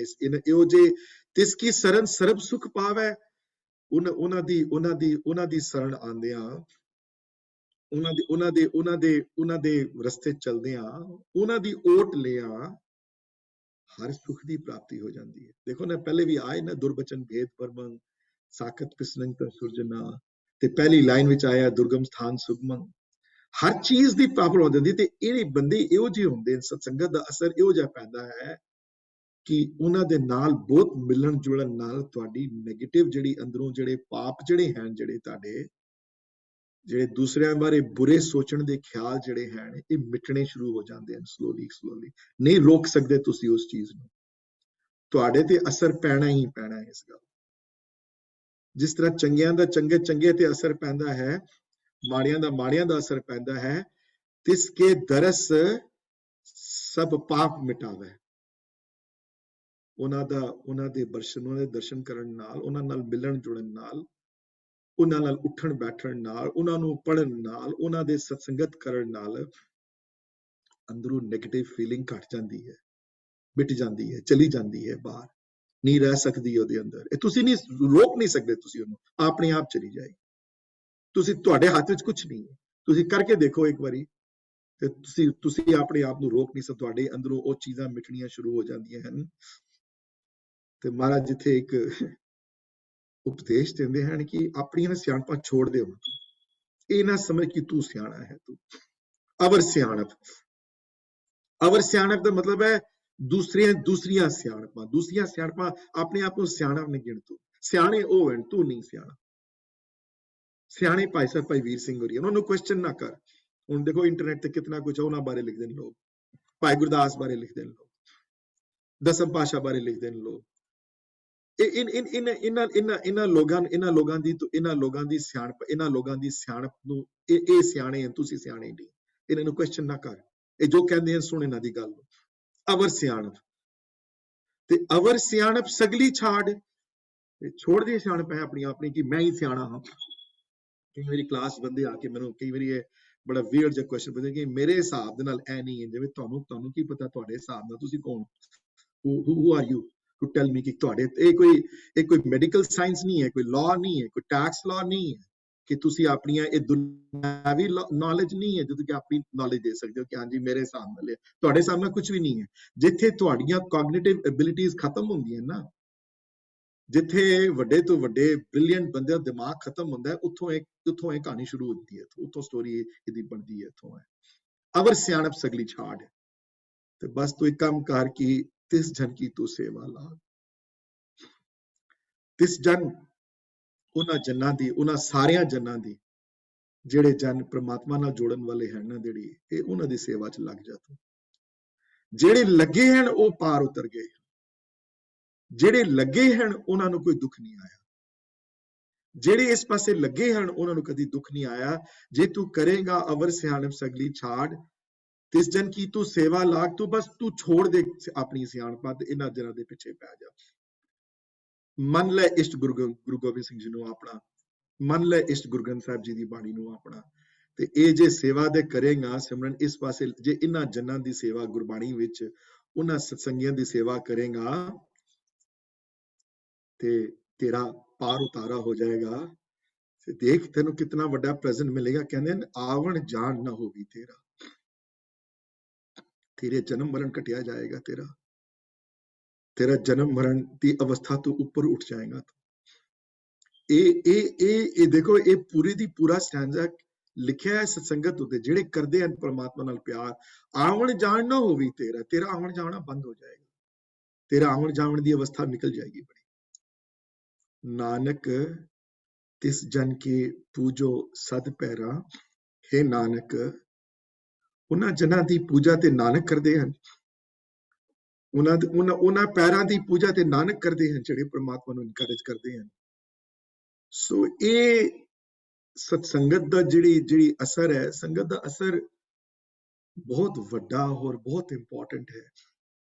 ਚਾਹੇ ਉਹ ਜਿਹੜੇ ਫੋਰਚੂਨੇਟ ਹਨ, ਉਹ ਜਿਹਨਾਂ ਨੂੰ ਇੱਕ ਲਾਈਵ ਹਿਊਮਨ ਬੀਇੰਗ ਦੀ ਤਰ੍ਹਾਂ ਇਹੋ ਜਿਹੇ ਬੰਦੇ ਮਿਲੇ ਹਨ, ਉਹ ਤੇ ਬਹੁਤ ਜ਼ਿਆਦਾ ਫੋਰਚੂਨੇਟ ਹਨ, ਲੇਕਿਨ ਘੱਟ ਹਨ ਇਹੋ ਜਿਹੇ ਬੰਦੇ ਹੁਣ ਬੜੇ ਦੁਨੀਆ 'ਚ, ਜਿਹੜੇ ਸੱਚੀ ਪ੍ਰਮਾਤਮਾ। ਮੋਸਟਲੀ ਬੰਦੇ ਅੱਜ ਕੱਲ ਜਿਹੜੇ ਹਨ ਉੱਪਰਲੇ ਸਰਫੇਸ ਲੈਵਲ ਤੇ ਹਨ ਬੰਦੇ, ਲੋਕ ਬਹੁਤ ਘੱਟ ਬੰਦੇ ਹਨ ਜਿਹਦੇ ਉੱਤੇ ਇਹ ਫਿੱਟ ਆਉਂਦੀਆਂ ਲਾਈਨਾਂ, ਤਿਸ ਕੇ ਦਰਸ ਸਭ ਪਾਪ ਮਿਟਾਵੇ, ਅਵਰ ਸਿਆਣਪ ਸਗਲੀ ਛਾੜ, ਤਿਸ ਜਨ ਕੀ ਤੂੰ ਸੇਵਾ ਲਾਗ। ਇਹੋ ਜਿਹੇ ਬੰਦੇ ਹੁਣ ਘੱਟ ਮਿਲਦੇ ਹਨ ਬੜੇ। ਤੇ ਹੁਣ ਇਹੋ ਜਿਹੇ ਜਿਹੜੇ ਬੰਦੇ ਜਿਹੜੇ ਘੱਟ ਮਿਲਦੇ ਹਨ, ਬੰਦੇ ਜਿਹੜੇ ਦੁਰਲਭ ਹਨ ਬੰਦੇ ਮਿਲਣੇ, ਇਹੋ ਜਿਹੇ ਬੰਦਿਆਂ ਦੀ ਸਿਫਤ ਸਲਾਹ ਤੇ ਬਾਣੀ ਵਿੱਚ ਬਾਰ-ਬਾਰ ਆਈ ਹੈ, ਪਰ ਇਸ ਸਟੈਂਜ਼ਾ ਵਿੱਚ ਤੇ ਕਮਾਲ ਹੀ ਕਰ ਦਿੱਤੀ ਹੈ ਗੁਰੂ ਜੀ ਨੇ, ਹੱਦ ਮੁਕਾ ਦਿੱਤੀ ਨੇ ਇੱਥੇ ਜਾ ਕੇ। ਕਿਤਨੀ ਵੱਡੀ ਗੱਲ ਕਰ ਰਹੇ ਹਨ ਕਿ ਆਵਣ ਜਾਣ ਨਾ ਹੋਵੇ ਤੇਰਾ, ਨਾਨਕ ਤਿਸ ਜਨ ਕੇ ਪੂਜੋ ਸਦ ਪੈਰਾ, हे ਨਾਨਕ ਉਸਦਾ ਪ੍ਰਮਾਤਮਾ ਦੇ ਪਿਆਰ ਕਰਨ ਵਾਲੇ ਜਨ ਜਿਹੜੇ ਤੈਨੂੰ ਇਨਕਰੇਜ ਕਰਦੇ ਹਨ ਇਸ ਰਸਤੇ ਤੇ ਜਾਣ ਦੇ, ਜਿਹੜੇ ਸਤਸੰਗਤੀ, ਜਿਹੜੇ ਸੰਗਤ ਵਿੱਚ ਜਿਹੜੇ ਜਾਣ ਦੇ ਤੈਨੂੰ ਇਨਕਰੇਜ ਕਰਦੇ ਹਨ, ਉਹਨਾਂ ਦੇ ਪੈਰ ਤੇ ਨਾਨਕ ਪੂਜਦਾ ਹੈ। ਉਹਨਾਂ ਨੂੰ ਹਮੇਸ਼ਾ ਪੂਜੋ, ਉਹਨਾਂ ਦੇ ਪੈਰਾਂ ਨੂੰ। ਤੇ ਅਸਲੀ ਵਾਰ ਚ ਬੜੀ ਵਾਰੀ ਗੱਲ ਆਈ ਹੈ ਕਿ ਦਾਨ ਮਹਿੰਡਾ ਤਲੀ ਥਾਕ ਚ ਮਿਲੇ ਤਾਂ ਮਸਤਕ ਲਾਈਏ, ਆਏ ਨੇ ਬੜੀ ਵਾਰੀ ਵਰਡ ਆਏ, ਕੂੜਾ ਲਾਲਚ ਛੱਡੀਏ ਕਿ ਮੈਨੂੰ ਇੱਕ ਦਾਨ ਦੇ ਦੇਵੇ, ਤੇ ਦਾਨ ਇਹ ਦੇ ਕਿ ਮੈਂ ਪਰਮਾਤਮਾ ਦੇ ਪਿਆਰ ਕਰਨ ਵਾਲਿਆਂ ਦੀ ਧੂੜ ਆਪਣੇ ਮਸਤਕ ਤੇ ਲਾਵਾਂ। ਮੈਂ ਇਹ ਨਾਨਕ ਕਹਿੰਦੇ ਹਨ ਆਪ। ਸੋ ਸਤਸੰਗਤ ਤੇ ਸੰਗਤ ਦਾ ਅਸਰ ਬਹੁਤ ਵੱਡਾ ਹੈ। ਆਪਣਾ ਤੁਸੀਂ ਨੋਟਿਸ ਕਰੋ ਕਿ ਜਿਸ ਬੰਦੇ ਨਾਲ ਤੁਸੀਂ ਜ਼ਿਆਦਾ ਟਾਈਮ ਬਿਤਾਓਗੇ ਉਸ ਬੰਦੇ ਨਾਲ ਤੁਹਾਡਾ ਇਫੈਕਟ ਹੋਏਗਾ ਉਹਦੇ ਉੱਤੇ। ਜਿਹੜੀ ਮੈਗਜ਼ੀਨ ਜ਼ਿਆਦਾ ਪੜ੍ਹੋਗੇ ਉਹ ਜਿਸ ਭਾਵ ਨਾਲ ਉਹ ਮੈਗਜ਼ੀਨ ਲਿਖੀ ਗਈ ਹੈ ਉਹਦਾ ਤੁਹਾਡੇ ਤੇ ਅਸਰ ਹੋਏਗਾ। ਜਿਹੜੇ ਟੀਵੀ ਸ਼ੋਜ਼ ਜ਼ਿਆਦਾ ਦੇਖੋਗੇ ਉਹ ਜਿਹੜੇ ਭਾਵਨਾ ਨਾਲ ਟੀਵੀ ਸ਼ੋਜ਼ ਹਨ ਉਹ ਤੁਹਾਡੇ ਤੇ ਅਸਰ ਹੋਏਗਾ। ਉਸੇ ਤਰ੍ਹਾਂ ਪ੍ਰਮਾਤਮਾ ਤੇ ਪਹੁੰਚਣ ਵਾਸਤੇ ਜਾਂ ਪ੍ਰਮਾਤਮਾ ਨਾਲ ਜੁੜਨ ਵਾਸਤੇ ਜਿਹੜੇ ਸਤਸੰਗਤ ਜਿਹੜੇ ਕਰਦੇ ਹਨ, ਜਿਹੜੇ ਸੰਗਤ ਨਾਲ ਜੁੜਦੇ ਹਨ, ਜਿਹੜੇ ਉਸ ਇਹ ਯਾਦ ਰੱਖਿਓ ਕਿ ਆਪਣਾ ਸੈਲਫ ਐਗਜ਼ਾਮੀਨੇਸ਼ਨ ਬੰਦਾ ਜ਼ਰੂਰ ਕਰਦਾ ਰਹੇ ਕਿ ਮੈਨੂੰ ਸਤਸੰਗਤ ਕਰਦਿਆਂ ਇੰਨੇ ਸਾਲ ਹੋ ਗਏ ਹਨ ਜਾਂ ਇੰਨਾ ਕੁਝ ਕਰਦੇ ਹਨ ਤੇ ਮੇਰਾ ਕੁਝ ਹੋ ਨਹੀਂ ਰਿਹਾ, ਤੇ ਮੇਰੀ ਸੰਗਤ ਜਿਹੜੀ ਹੈ is not helping me, maybe I should be doing something different, ਇਸ ਗੱਲ ਦਾ ਜ਼ਰੂਰ ਤੁਸੀਂ ਧਿਆਨ ਦੇਣਾ। ਹਾਂਜੀ। So I'm going to stop here for a second and see if anybody has any questions on the stanza that we just read. Sukhmani Sahib ਦੀ ਬਾਣੀ ਰੋਜ਼ ਪੜ੍ਹਦੇ ਹੋ, ਲੇਕਿਨ ਕਈ ਵਾਰੀ ਬੰਦਾ ਫੋਕਸ ਨਹੀਂ ਕਰ ਪਾਉਂਦਾ, ਸੋ ਕਈ ਵਾਰੀ ਸਲੋਲੀ ਪੜ੍ਹੋ ਤੇ ਫਿਰ ਜ਼ਿਆਦਾ ਉਹਦਾ ਅਸਰ ਮਨ ਚ ਦਿਖਦਾ ਹੈ, ਮਨ ਜੁਦਾ ਸੋ I'm going to wait for a second and see if anybody has any question.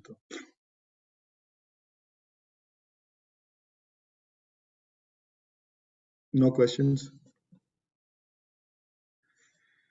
Last thing I want to say before I end the class though is कि ਜੇ ਉਸ ਸਤਸੰਗਤ ਵਿੱਚ ਨਹੀਂ ਜਾ ਸਕਦੇ ਤੁਸੀਂ, ਜਾਂ ਤੁਹਾਨੂੰ ਸੁਭਾਵ ਨਹੀਂ ਮਿਲਿਆ ਉਸ ਸੰਗਤ ਕਰਨ ਦਾ, ਨਹੀਂ ਪੜ ਸਕਦੇ, ਤੇ ਇੱਕ ਮੇਰੀ ਹੱਥ ਜੋੜ ਕੇ ਬੇਨਤੀ ਹੈ ਕਿ ਉਹਨਾਂ ਬੰਦਿਆਂ ਦੀ ਜਾਂ ਉਹਨਾਂ ਆਥਰਸ ਦੀ ਜਾਂ ਉਹਨੂੰ ਗੁਰੂ ਜਨਾਂ ਦੀ ਨਿੰਦਿਆ ਬਿਲਕੁਲ ਨਹੀਂ ਕਰਨੀ। ਕਦੀ ਮੂੰਹੋਂ ਕੋਈ ਬਚਨ ਨਹੀਂ ਬੋਲਣਾ ਕਿਸੇ ਨੇ। ਬਹੁਤ ਵੱਡਾ ਘੋਰ ਪਾਪ ਹੈ। ਆਪ ਨਾ ਜੁੜਨਾ ਇੱਕ ਅਲੱਗ ਗੱਲ ਹੈ, ਆਪ ਪ੍ਰਮਾਤਮਾ ਨਾਲ ਨਾ ਪਿਆਰ ਕਰਨਾ ਉਹ ਤੁਹਾਡੀ ਆਪਣਾ ਇਸ਼ੂ ਹੈ। ਦੂਸਰਿਆਂ ਨੂੰ ਰੋਕਣਾ, ਦੂਸਰਿਆਂ ਦੇ ਰਸਤੇ ਵਿੱਚ ਓੜੇ ਰਟਕਾਣੇ, ਜਾਂ ਜਿਹੜੇ ਵੱਡੇ ਜਾਣੇ ਹਨ ਉਹਨਾਂ ਦੇ ਸ਼ਾਨ ਵਿੱਚ ਕੁਬਚਨ ਬੋਲਨੇ, ਉਹਨਾਂ ਦੀ ਸ਼ਾਨ ਵਿੱਚ ਕੁਝ ਕਹਿ ਦੇਣਾ, ਉਹਨਾਂ ਦੀ ਸ਼ਾਨ ਵਿੱਚ ਉਹਨਾਂ ਨੂੰ ਬੈਡ ਮਾਊਥ ਕਰਨਾ, ਉਹਨਾਂ ਦੇ ਅੱਗੇ ਚੁਗਲੀ ਲਗਾਣੀ, ਉਹ ਬਹੁਤ ਵੱਡਾ ਘੋਰ ਤੇ ਘਿਨੌਣਾ ਪਾਪ ਹੈ, ਬਹੁਤ ਵੱਡਾ। ਕਿਉਂਕਿ ਉਹ ਪਾਪ ਜਿਹੜਾ ਵੈ ਉਹ ਬਖਸ਼ਿਆ ਨਹੀਂ ਜਾਣੇ ਪਾਪ। ਸੁਖਮਨੀ ਸਾਹਿਬ ਦੀ 13th ਅਸ਼ਟਪਦੀ ਇਸ ਟੌਪਿਕ ਨੂੰ ਐਡਰੈਸ ਕਰਦੀ ਹੈ ਬਹੁਤ ਵੱਡੀ ਤਰ੍ਹਾਂ। Let me read out some lines to you ਕਿ ਸ਼ਲੋਕ ਜਿਹੜਾ ਸ਼ੁਰੂ ਹੁੰਦਾ ਹੈ 13th ਅਸ਼ਟਪਦੀ ਦਾ, ਉਹ ਹੈ ਕਿ ਸੰਤ ਸਰਨ ਜੋ ਜਨ ਪਰੈ ਸੋ ਜਨ ਉਧਰਨ ਹਾਰ ਹੈ ਜੀ। ਜਿਹੜੇ ਤੇ ਸੰਤ ਜਨਾਂ ਦੇ ਸ਼ਰਨ ਵਿੱਚ ਆਏ, ਭਾਵ ਜਿਨ੍ਹਾਂ ਨੇ ਸਤਸੰਗਤ ਕੀਤੀ, ਜਿਨ੍ਹਾਂ ਨੇ ਭਾਈ ਸਾਹਿਬ ਭਾਈ ਵੀਰ ਸਿੰਘਾਂ ਦੀ ਸੰਗਤ ਕੀਤੀ, ਜਿਨ੍ਹਾਂ ਨੇ ਭਾਈ ਨੰਦ ਲਾਲ ਦੀ ਸੰਗਤ ਕੀਤੀ, ਜਿਨ੍ਹਾਂ ਨੇ ਪੜ੍ਹਿਆ ਜ਼ਿੰਦਗੀ ਨਾਮਾ, ਉਹ ਤੇ ਉਧਰਨਗੇ। ਉਹ ਰੋਕ ਨਹੀਂ ਸਕਦੇ ਤੁਸੀਂ, ਉਹ ਉਧਰਨਗੇ, ਉਹ ਚਲੇ ਜਾਣਗੇ, ਉਹ ਤੇ ਉੱਠ ਜਾਣਗੇ, ਨਹੀਂ ਰੋਕ ਸਕਦੇ ਤੁਸੀਂ ਉਹਨਾਂ ਨੂੰ। ਪਰ ਸੰਤ ਕੀ ਨਿੰਦਾ ਨਾਨਕਾ ਬਹੁਰ ਬਹੁਰ ਅਵਤਾਰ। ਪਰ ਜੇ ਉਸ ਆਪ ਨਾ ਜੁੜ ਕੇ, ਉਹ ਗੱਲ ਠੀਕ ਹੈ, ਉਹ ਤੁਹਾਡਾ ਇਸ਼ੂ ਹੈ, ਕਰੋ ਨਾ, ਪਰ ਉਹਦੀ ਨਿੰਦਾ ਕਰਨੀ ਉਸ ਜਨਾਂ ਦੀ, ਭਾਈ ਸਾਹਿਬ ਭਾਈ ਵੀਰ ਸਿੰਘਾਂ ਦੇ ਸ਼ਾਨ ਦੇ ਖਿਲਾਫ ਕੋਈ ਵਰਡ ਕਹਿਣੇ, ਜਾਂ ਭਾਈ ਕਾਨ ਸਿੰਘ ਨਾਭਾ ਦੇ ਖਿਲਾਫ ਕੋਈ ਵਰਡ ਕਹਿਣੇ, ਭਾਈ ਜੋਤ ਸਿੰਘਾਂ ਦੇ ਕੋਈ ਖਿਲਾਫ ਵਰਡ ਕਹਿਣੇ, ਭਾਈ ਨੰਦ ਲਾਲ ਜੀ ਦੀ ਉਹਨਾਂ ਦੇ ਸ਼ਾਨ ਦੇ ਖਿਲਾਫ ਕੁਝ ਕਹਿ ਦੇਣਾ, ਭਾਈ ਗੁਰਦਾਸ ਦੇ ਸ਼ਾਨ ਦੇ ਖਿਲਾਫ ਕੁਝ ਕਹਿ ਦੇਣਾ। ਲੋਕ ਕਰ ਦਿੰਦੇ ਨੇ ਗੱਲਾਂ, ਇਹ ਜਿਹੜੇ ਕਰਦੇ ਹਨ, ਜਿਹੜੇ ਨਿੰਦਕ ਜਿਹੜੇ ਹਨ, ਉਹ ਬਹੁਤ ਵੱਡਾ ਘਿਨੌਣਾ ਪਾਪ ਹੈ, ਬਹੁਤ ਵੱਡਾ। ਉਹ ਨਾ ਕਰਿਓ ਕਦੀ, ਕਿਉਂਕਿ ਉਹ ਕਰਨ ਤੋਂ ਬਚ ਸਕੇ, ਉਹ ਕਰਨਾ, ਕੋਈ ਨਾ ਕਰਨਾ ਕੋਈ ਬਹੁਤ ਮੁਸ਼ਕਿਲ ਨਹੀਂ ਹੈ। ਸਤਸੰਗਤ ਵਿੱਚ ਜਾਣਾ ਔਖਾ ਹੈ, ਪ੍ਰਮਾਤਮਾ ਨਾਲ ਪਿਆਰ ਕਰਨਾ ਇੰਨਾ ਈਜ਼ੀ ਨਹੀਂ ਹੈ, ਬਟ ਘੱਟੋ ਘੱਟ ਇਤਨਾ ਬੰਦਾ ਕਰ ਸਕਦਾ ਹੈ ਕਿ ਇਹਨਾਂ ਸੰਤ ਜਨਾਂ ਦੀ ਇਹਨਾਂ ਦੀ ਨਿੰਦਿਆ ਤੋਂ ਦੂਰ ਰਹੋ, ਬਹੁਤ ਦੂਰ ਰਹੋ। ਉਹ ਜਿਹੜੇ ਕਰਦੇ ਹਨ ਉਹਨਾਂ ਦੀ ਸੰਗਤ ਕਰੋ ਹੀ ਨਾ ਕਦੀ, ਕਿਉਂਕਿ ਮੈਂ 2-3 ਲਾਈਨਾਂ ਪੜ੍ਹ ਕੇ ਸੁਣਾਉਣਾ ਇਹਦੇ ਚੋਂ ਸਟਾਰਟਿੰਗ ਵਿੱਚੋਂ ਕਿ ਸੰਤ ਕੈ ਦੁਖਨ ਆਰਜਾ ਘਟੈ ਤੇ ਸੰਤ ਕੈ ਦੁਖਨ ਜਮ ਤੇ ਨਹੀਂ ਛੁਟੈ। ਆਰਜਾ ਮਤਲਬ ਉਮਰ ਘਟ ਜਾਂਦੀ ਉਹਨਾਂ ਦੀ, ਉਹ ਇਤਨੀ ਡਿਪਰੈਸ਼ਨ ਵਿੱਚ, ਇਤਨੇ ਨੈਗੇਟਿਵਿਟੀ ਫੀਲਿੰਗ ਵਿੱਚ ਰਹਿੰਦੇ ਹਨ ਕਿ ਜ਼ਿਆਦਾ ਦੇਰ ਜੀ ਨਹੀਂ ਸਕਦੇ ਉਹ, ਤੇ ਜੀਂਦੇ ਵੀ ਹਨ ਤੇ ਦੁਖੀ ਹੋ ਕੇ ਜੀਂਦੇ ਹਨ। ਤੇ ਅੱਗੇ ਦੇਖੋ, ਸੰਤ ਕੈ ਦੁਖਨ, ਦੁਖਨ ਦੇ ਨੰਨੇ ਨੂੰ ਸਿਹਾਰੀ ਹੈ, ਦੁਖਨ ਕਰਨ ਨਾਲ, ਦੁਖਨ ਦੇਣ ਨਾਲ, ਉਹਨਾਂ ਦੀ ਸਲੈਂਡਰ ਕਰਨ ਨਾਲ। ਤੇ ਸੰਤ ਕੇ ਦੁਖਨ ਸੁਖ ਸਭ ਜਾਏ, ਕੋਈ ਸੁਖ ਨਹੀਂ ਰਹਿੰਦਾ ਉਹਨਾਂ ਕੋਲ ਕੋਈ ਕਿਸੇ ਕਿਸਮ ਦਾ ਸੁਖ ਨਹੀਂ ਰਹਿੰਦਾ ਉਹਨਾਂ ਕੋਲ। ਸੰਤ ਕੇ ਦੁਖਨ ਨਰਕ में पाए, क्योंकि नरक में पाए क्योंकि ਉਹ ਹਮੇਸ਼ਾ ਹੀ ਨੈਗੇਟਿਵਿਟੀ ਚ ਰਹਿੰਦੇ ਨੇ, ਹਮੇਸ਼ਾ। ਕਿਉਂ ਨੈਗੇਟਿਵ ਚ ਰਹਿੰਦੇ ਨੇ? ਕਿਉਂਕਿ ਸੰਤ ਕੇ ਦੁਖਨ ਮਤ ਹੋਏ ਮਲੀ। ਮਤ ਜਿਹੜੀ ਹੈ ਤੁਹਾਡੀ, ਜਿਹੜੀ ਤੁਹਾਡੀ ਲੌਂਗ ਟਰਮ ਜਿਹੜੀ ਬੁੱਧੀ ਹੈ, ਜਿਹੜੀ ਹੈ ਉਹ ਮਲੀਨ ਹੋ ਜਾਂਦੀ ਹੈ। ਭਾਵ ਉਹਦੇ ਵਿੱਚ ਮਲੀਨਤਾ ਆ ਜਾਂਦੀ ਹੈ, ਭਾਵ ਉਹਦੇ ਵਿੱਚ ਇਤਨੀ ਨੈਗੇਟਿਵਿਟੀ ਆ ਜਾਂਦੀ ਹੈ ਸੋਚਣੀ ਸ਼ਕਤੀ ਵਿੱਚ ਕਿ ਬੰਦਾ ਫਿਰ ਆਪਣੇ ਗੁਰੂਆਂ ਤੇ ਵੀ ਕਿੰਤੂ ਪਰੰਤੂ ਕਰਦਿਆਂ ਡਰਦਾ ਨਹੀਂ, ਆਪਣੇ ਗੁਰੂਆਂ ਦੀ ਬਾਣੀ ਦੇ ਉੱਤੇ ਕਿੰਤੂ ਪਰੰਤੂ ਕਰਦਿਆਂ ਡਰਦਾ ਨਹੀਂ। ਤੇ ਸੰਤ ਕੇ ਹਤੇ ਕੋ ਰੱਖੇ ਨਾ ਕੋਏ। ਤੇ ਜਿਹੜੇ ਸੰਤ ਕੇ ਹਤੇ ਮਤਲਬ ਜਿਹੜੇ ਸੰਤਾਂ ਦੇ ਮਾਰੇ ਹੋਏ ਹਨ, ਭਾਵ ਜੇ ਉਹਨਾਂ ਦੇ ਮੂੰਹੋਂ ਕੁਝ ਕੁ ਬਚਨ ਬੋਲ ਜਾਣ। ਮੈਂ ਪਹਿਲੇ ਵੀ ਆਵੇ ਦੀ ਗੱਲ ਕੀਤੀ ਸੀ, ਜਦੋਂ ਆਵੇ, ਉਹਨਾਂ ਦੇ ਆਵੇ ਜਿਹੜੇ ਕੱਚੇ ਹੀ ਰਹੇ ਉਹਨਾਂ ਦੇ, ਕਿਉਂਕਿ ਗੁਰੂ ਨਾਨਕ ਦੇ ਸਿੱਖ ਦੇ ਖਿਲਾਫ ਉਹਨਾਂ ਨੇ ਕੁਝ ਬੋਲ ਦਿੱਤਾ ਤੇ ਉਹ ਫਿਰ ਗੱਲ ਪਿੱਛੇ ਨਹੀਂ ਹੋ ਸਕਦੀ, ਉਹਨਾਂ ਨੂੰ ਕੋਈ ਨਹੀਂ ਰੱਖਦਾ। ਭਾਵ ਪ੍ਰਮਾਤਮਾ ਵੀ ਆਪਣੇ ਭਗਤਾਂ ਦੀ ਗੱਲ ਤੇ ਮੋੜ ਸਕਦਾ ਹੀ ਨਹੀਂ ਨਾ ਵਾਪਸ ਆਪਣੇ। ਜੇ ਉਹਨਾਂ ਦੇ ਭਗਤਾਂ ਨੂੰ ਕੋਈ ਦੁੱਖ ਦਿੰਦਾ ਨਾ ਕੋਈ, ਅਗਰ ਉਹ ਫਿਰ ਬਹੁਤ, ਉਹ ਉੱਥੇ ਫਿਰ ਕੋਈ ਮਾਫੀ ਨਹੀਂ ਹੈ, ਉੱਥੇ ਫਿਰ ਕੋਈ ਉਹ ਜੀ ਗੱਲ ਨਹੀਂ, ਉੱਥੇ ਫਿਰ ਤੁਹਾਡੇ ਕੋਈ ਮਾਫੀ ਨਹੀਂ। ਪਰ ਸੰਤਾਂ ਦੀ ਇੱਕ ਕਿਰਪਾ ਜੇ ਇਹ ਵੀ ਹੈ, ਇਹ ਇੱਕ ਵਡਿਆਈ ਹੈ ਸੰਤਾਂ ਦੀ ਕਿ ਸੰਤ ਕਿਰਪਾਲ, ਸੰਤ ਕੇ ਦੁਖਨ ਥਾਨ ਭ੍ਰਸ਼ਟ ਹੋਏ। ਤੇ ਜਿਹੜੇ ਦੁੱਖ ਨਾਲ ਜੜ ਜਾਂਦੇ ਉਹਨਾਂ ਦੇ ਥਾਨ ਭ੍ਰਸ਼ਟ ਹੋਏ, ਮਤਲਬ ਉਹਨਾਂ ਦੇ ਹਰ ਜਗ੍ਹਾ ਜਿੱਥੇ ਰਹਿੰਦੇ ਹਨ ਉਹ ਭ੍ਰਿਸ਼ਟ ਜੀਵਨ ਬਿਤਾਉਂਦੇ ਹਨ ਆਪਣਾ। ਤੇ ਸੰਤ ਕਿਰਪਾਲ ਕਿਰਪਾ ਜੇ ਕਰੇ, ਨਾਨਕ ਸੰਤ ਸੰਗ ਨਿੰਦਕ ਵੀ ਕਰੇ। ਜੇ ਉਹ ਕਿਰਪਾ ਕਰ ਦੇਣ ਫਿਰ ਉਹ ਵੱਡੇ ਤੋਂ ਵੱਡੇ ਤੇ ਨਿੰਦਕ ਨੂੰ ਉਤਾਰ ਲੈਂਦੇ ਹਨ। ਤੇ ਹੋਰ ਕਿੱਥੇ ਜਾਣਾ ਐਗਜ਼ਾਮਪਲ ਵਾਸਤੇ? ਗੁਰੂ ਇਤਿਹਾਸ ਵਿੱਚੋਂ ਐਗਜ਼ਾਮਪਲ ਮਿਲਦੀਆਂ ਹਨ। ਸੱਤੇ ਬਲਵੰਡ ਦੀ ਲਾ ਲਓ, ਮਹਾਰਾਜ ਨੂੰ ਕਿਤਨੇ ਕੁ ਬਚਨ ਬੋਲੇ ਜਦੋਂ ਵਿਆਹ ਤੇ ਪੈਸੇ ਨਹੀਂ ਮਿਲੇ ਤੇ ਗੁਰੂ ਅੰਗਦ ਮਹਾਰਾਜ ਨੂੰ ਬਲੇਮ ਕੀਤਾ ਉਹਨਾਂ ਨੇ ਕਿ ਦੇਖੋ ਤੁਹਾਡੀ ਤੋਂ ਜਾਣਬੁੱਝ ਕੇ ਸੰਗਤ ਘੱਟ ਆਈ ਹੈ। ਕਿੱਥੇ ਕਿੱਥੇ ਕੁ ਬਚਨ ਬੋਲਣੇ ਸ਼ੁਰੂ ਕੀਤੇ। ਪਹਿਲੇ ਗੁਰੂ ਅੰਗਦ ਮਹਾਰਾਜ ਬਾਰੇ ਬੋਲੇ, ਫਿਰ ਗੁਰੂ ਰਾਮਦਾਸ ਪਿਤਾ ਬਾਰੇ ਬੋਲੇ, ਫਿਰ ਗੁਰੂ ਅਮਰਦਾਸ ਪਿਤਾ ਬਾਰੇ ਕੁ ਬਚਨ ਬੋਲੇ, ਫਿਰ ਗੁਰੂ ਅੰਗਦ ਦੇਵ ਬਾਰੇ ਨਿੰਦਿਆ ਕੀਤੀ। ਤੇ ਉੱਥੇ ਜਾ ਕੇ ਅੱਗੇ ਜਾ ਕੇ ਜਦੋਂ ਫਿਰ ਉਹਨੇ ਕਿਹਾ ਨਾ ਕਿ ਹੁਣ ਨਹੀਂ ਅੱਗੇ ਗੁਰੂ ਨਾਨਕ ਦੇਵ ਬਾਰੇ ਕੁਝ ਨਹੀਂ ਕਹਿਣਾ, ਜੇ ਹੁਣ ਕੁਝ ਨਾ ਬੋਲਣਾ ਅੱਗੋਂ, ਉਹਨਾਂ ਦੀ ਨਿੰਦਿਆ ਵੀ ਕਰ ਦਿੱਤੀ। ਫਿਰ ਮੂੰਹ ਬਚਨ ਮਿਲੇ ਕਿ ਨਹੀਂ ਤੁਸੀਂ ਫਿੱਟ ਗਏ ਹੋ। ਤੇ ਜੇ ਮੂੰਹ ਬੋਲਿਆ ਤੁਸੀਂ ਫਿੱਟ ਗਏ ਹੋ ਤਾਂ ਵਾਕਈ ਫਿੱਟ ਗਏ, ਫਿਰ ਹਰ ਤਰ੍ਹਾਂ ਦਾ ਕੁੱਟ ਚਿਮੜ ਗਿਆ। ਤੇ ਦੇਖੋ ਫਿਰ ਉਹਨਾਂ ਨੂੰ ਬਚਾਉਣ ਵਾਲੇ ਆਏ ਨਾ, ਫਿਰ ਉਹ ਦੇਖੋ ਨਾਂ ਨਹੀਂ ਯਾਦ ਆ ਰਿਹਾ, ਆਈ ਫੋਰਗॉट ਦ ਨੇਮ ਆਫ ਦ ਪਰਸਨ। ਜੇ ਲਾਹੌਰ ਦੇ ਰਹਿਣ ਵਾਲੇ ਵੱਡੇ ਸਿੱਖ ਸੰਤ ਜਨ ਤੇ ਮਹਾਰਾਜ ਨੇ ਬਚਨ ਕੀਤੇ ਸਨ ਕਿ ਤੁਸੀਂ ਜੇ ਖੋਤੇ ਤੇ ਚੜ ਕੇ ਮੂੰਹ ਕਾਲਾ ਕਰਕੇ ਪਿੱਛੇ ਖੋਟੇ ਤੇ ਚੜ ਕੇ ਵੀ ਆਓਗੇ ਤਾਂ ਵੀ ਮਾਫੀ ਨਹੀਂ ਕਰਾਂਗੇ ਤੁਹਾਨੂੰ ਇਤਨਾ ਵੱਡਾ ਘਿਨੌਣਾ ਪਾਪ ਕੀਤਾ ਹੈ ਆਦਿ ਗੁਰੂ ਦੀ ਨਿੰਦਿਆ ਕਰਕੇ ਤੁਸੀਂ। ਦੇਖੋ ਫਿਰ ਉਹ ਘੋੜੇ ਤੇ ਆਪ ਸੰਤ ਘੋੜੇ ਤੇ ਖੋਤੇ ਤੇ ਬੈਠੇ, ਮੂੰਹ ਕਾਲਾ ਕੀਤਾ, ਪੁੱਛੇ ਬੈਠੇ ਤੇ ਉਧਰ ਪੱਥਰਾਂ ਦੇ ਪੁਰਾਣੇ ਫੁੱਲਾਂ ਦੇ ਹਾਰ ਪਵਾ ਕੇ ਲੋਕ ਪੱਥਰ ਮਾਰਦੇ ਹਨ। ਤੇ ਇਹ ਜਦੋਂ ਪਹੁੰਚਦੇ ਹਨ ਅੰਮ੍ਰਿਤਸਰ ਸਾਹਿਬ ਤੇ ਉਹ ਆ ਕੇ ਮਾਫੀ ਮੰਗਵਾਉਂਦੇ ਹਨ ਗੁਰੂ ਅੰਗਦ ਦੇਵ ਮਹਾਰਾਜ ਕੋਲ। ਇਹ ਸੰਤਾਂ ਦਾ ਪ੍ਰਤਾਪ ਹੈ ਬੜਾ ਵੱਡਾ, ਕਿਉਂਕਿ ਉਹ ਸੰਤ ਜਨ, ਉਹਨਾਂ ਦੀ ਨਿੰਦਿਆ ਕਰਨੀ ਬੁਰੀ ਹੈ, ਬਟ ਉਹ ਨਿੰਦਿਆ ਕਰਕੇ ਵੀ ਇਤਨੇ ਉੱਚੇ ਹਨ ਤਾਂ ਵੀ ਮਾਫ ਕਰਨ ਦੀ ਉਹਨਾਂ ਚ ਕਬਲੀਅਤ ਹੁੰਦੀ ਹੈ ਬੜਾ। ਸੋ ਇਹ somebody raised the Satsangat the topic, so I thought I'll discuss this today though, and ਇਹਨੂੰ ਕੋਈ ਛੋਟੀ ਮੋਟੀ ਗੱਲ ਨਾ ਸਮਝਣਾ। ਔਰ ਐਕਸਪੈਰੀਮੈਂਟ ਕਰਕੇ ਦੇਖ ਲੈਣਾ ਆਪਣੀ ਜ਼ਿੰਦਗੀ ਵਿੱਚ, ਜਦੋਂ ਤੁਸੀਂ ਇਹਨਾਂ ਬੰਦਿਆਂ ਦੀ ਸੰਗਤ ਕਰੋਗੇ, ਚਾਹੇ ਕਿਤਾਬਾਂ ਦੇ ਰਾਹੀਂ ਹੋਏ, ਚਾਹੇ ਕੀਰਤਨ ਰਾਹੀਂ ਹੋਏ, ਚਾਹੇ ਕਥਾ ਰਾਹੀਂ ਹੋਏ, ਚਾਹੇ ਜਿਸ ਮਰਜ਼ੀ ਰਾਹੀਂ ਹੋਏ, doesn't matter which medium you choose, ਉਹ ਤੁਹਾਡੇ ਅੰਦਰ ਦੈਵਿਕ ਗੁਣ ਪੈਦਾ ਕਰਨਗੇ, ਜਿਹੜੇ ਦੈਵਿਕ ਗੁਣਾਂ ਨਾਲ ਤੁਸੀਂ ਪ੍ਰਮਾਤਮਾ ਦੇ ਦਰ ਦੁਆਰ ਤੇ ਪਹੁੰਚ ਸਕਦੇ ਹੋ। ਹਾਂਜੀ, ਸੋ ਆਲ ਸਟਾਪ ਹੇਅਰ। ਤਾਂ 13ਵੀਂ ਅਸ਼ਟਪਦੀ ਦੇ ਵਿੱਚ ਬੜੀਆ ਕੁਝ ਹੋਰ ਵੀ ਲਿਖਿਆ ਹੋਇਆ ਹੈ, ਬੜੇ ਵੱਡੇ ਵੱਡੇ ਅਵਗੁਣ ਉਸ ਬੰਦੇ ਦੇ ਡਿਸਕ੍ਰਾਈਬ ਕੀਤੇ ਹੋਏ ਨੇ। ਇੱਥੇ ਤੱਕ ਲਿਖਿਆ ਹੋਇਆ ਕਿ ਸੰਤ ਕੇ ਦੋਖੀ ਬਿਗੜ ਰੂਪ ਹੋਏ ਜਾਏ, ਸੰਤ ਕਾ ਦੋਖੀ ਕੋ ਦਰਗੇ ਮਿਲੇ ਸਜਾਏ। ਬੜੇ ਬਹੁਤ ਵੱਡੇ ਦੰਡ ਲਿਖੇ ਹੋਏ ਹਨ ਉਸ ਅਸ਼ਟਪਦੀ ਵਿੱਚ।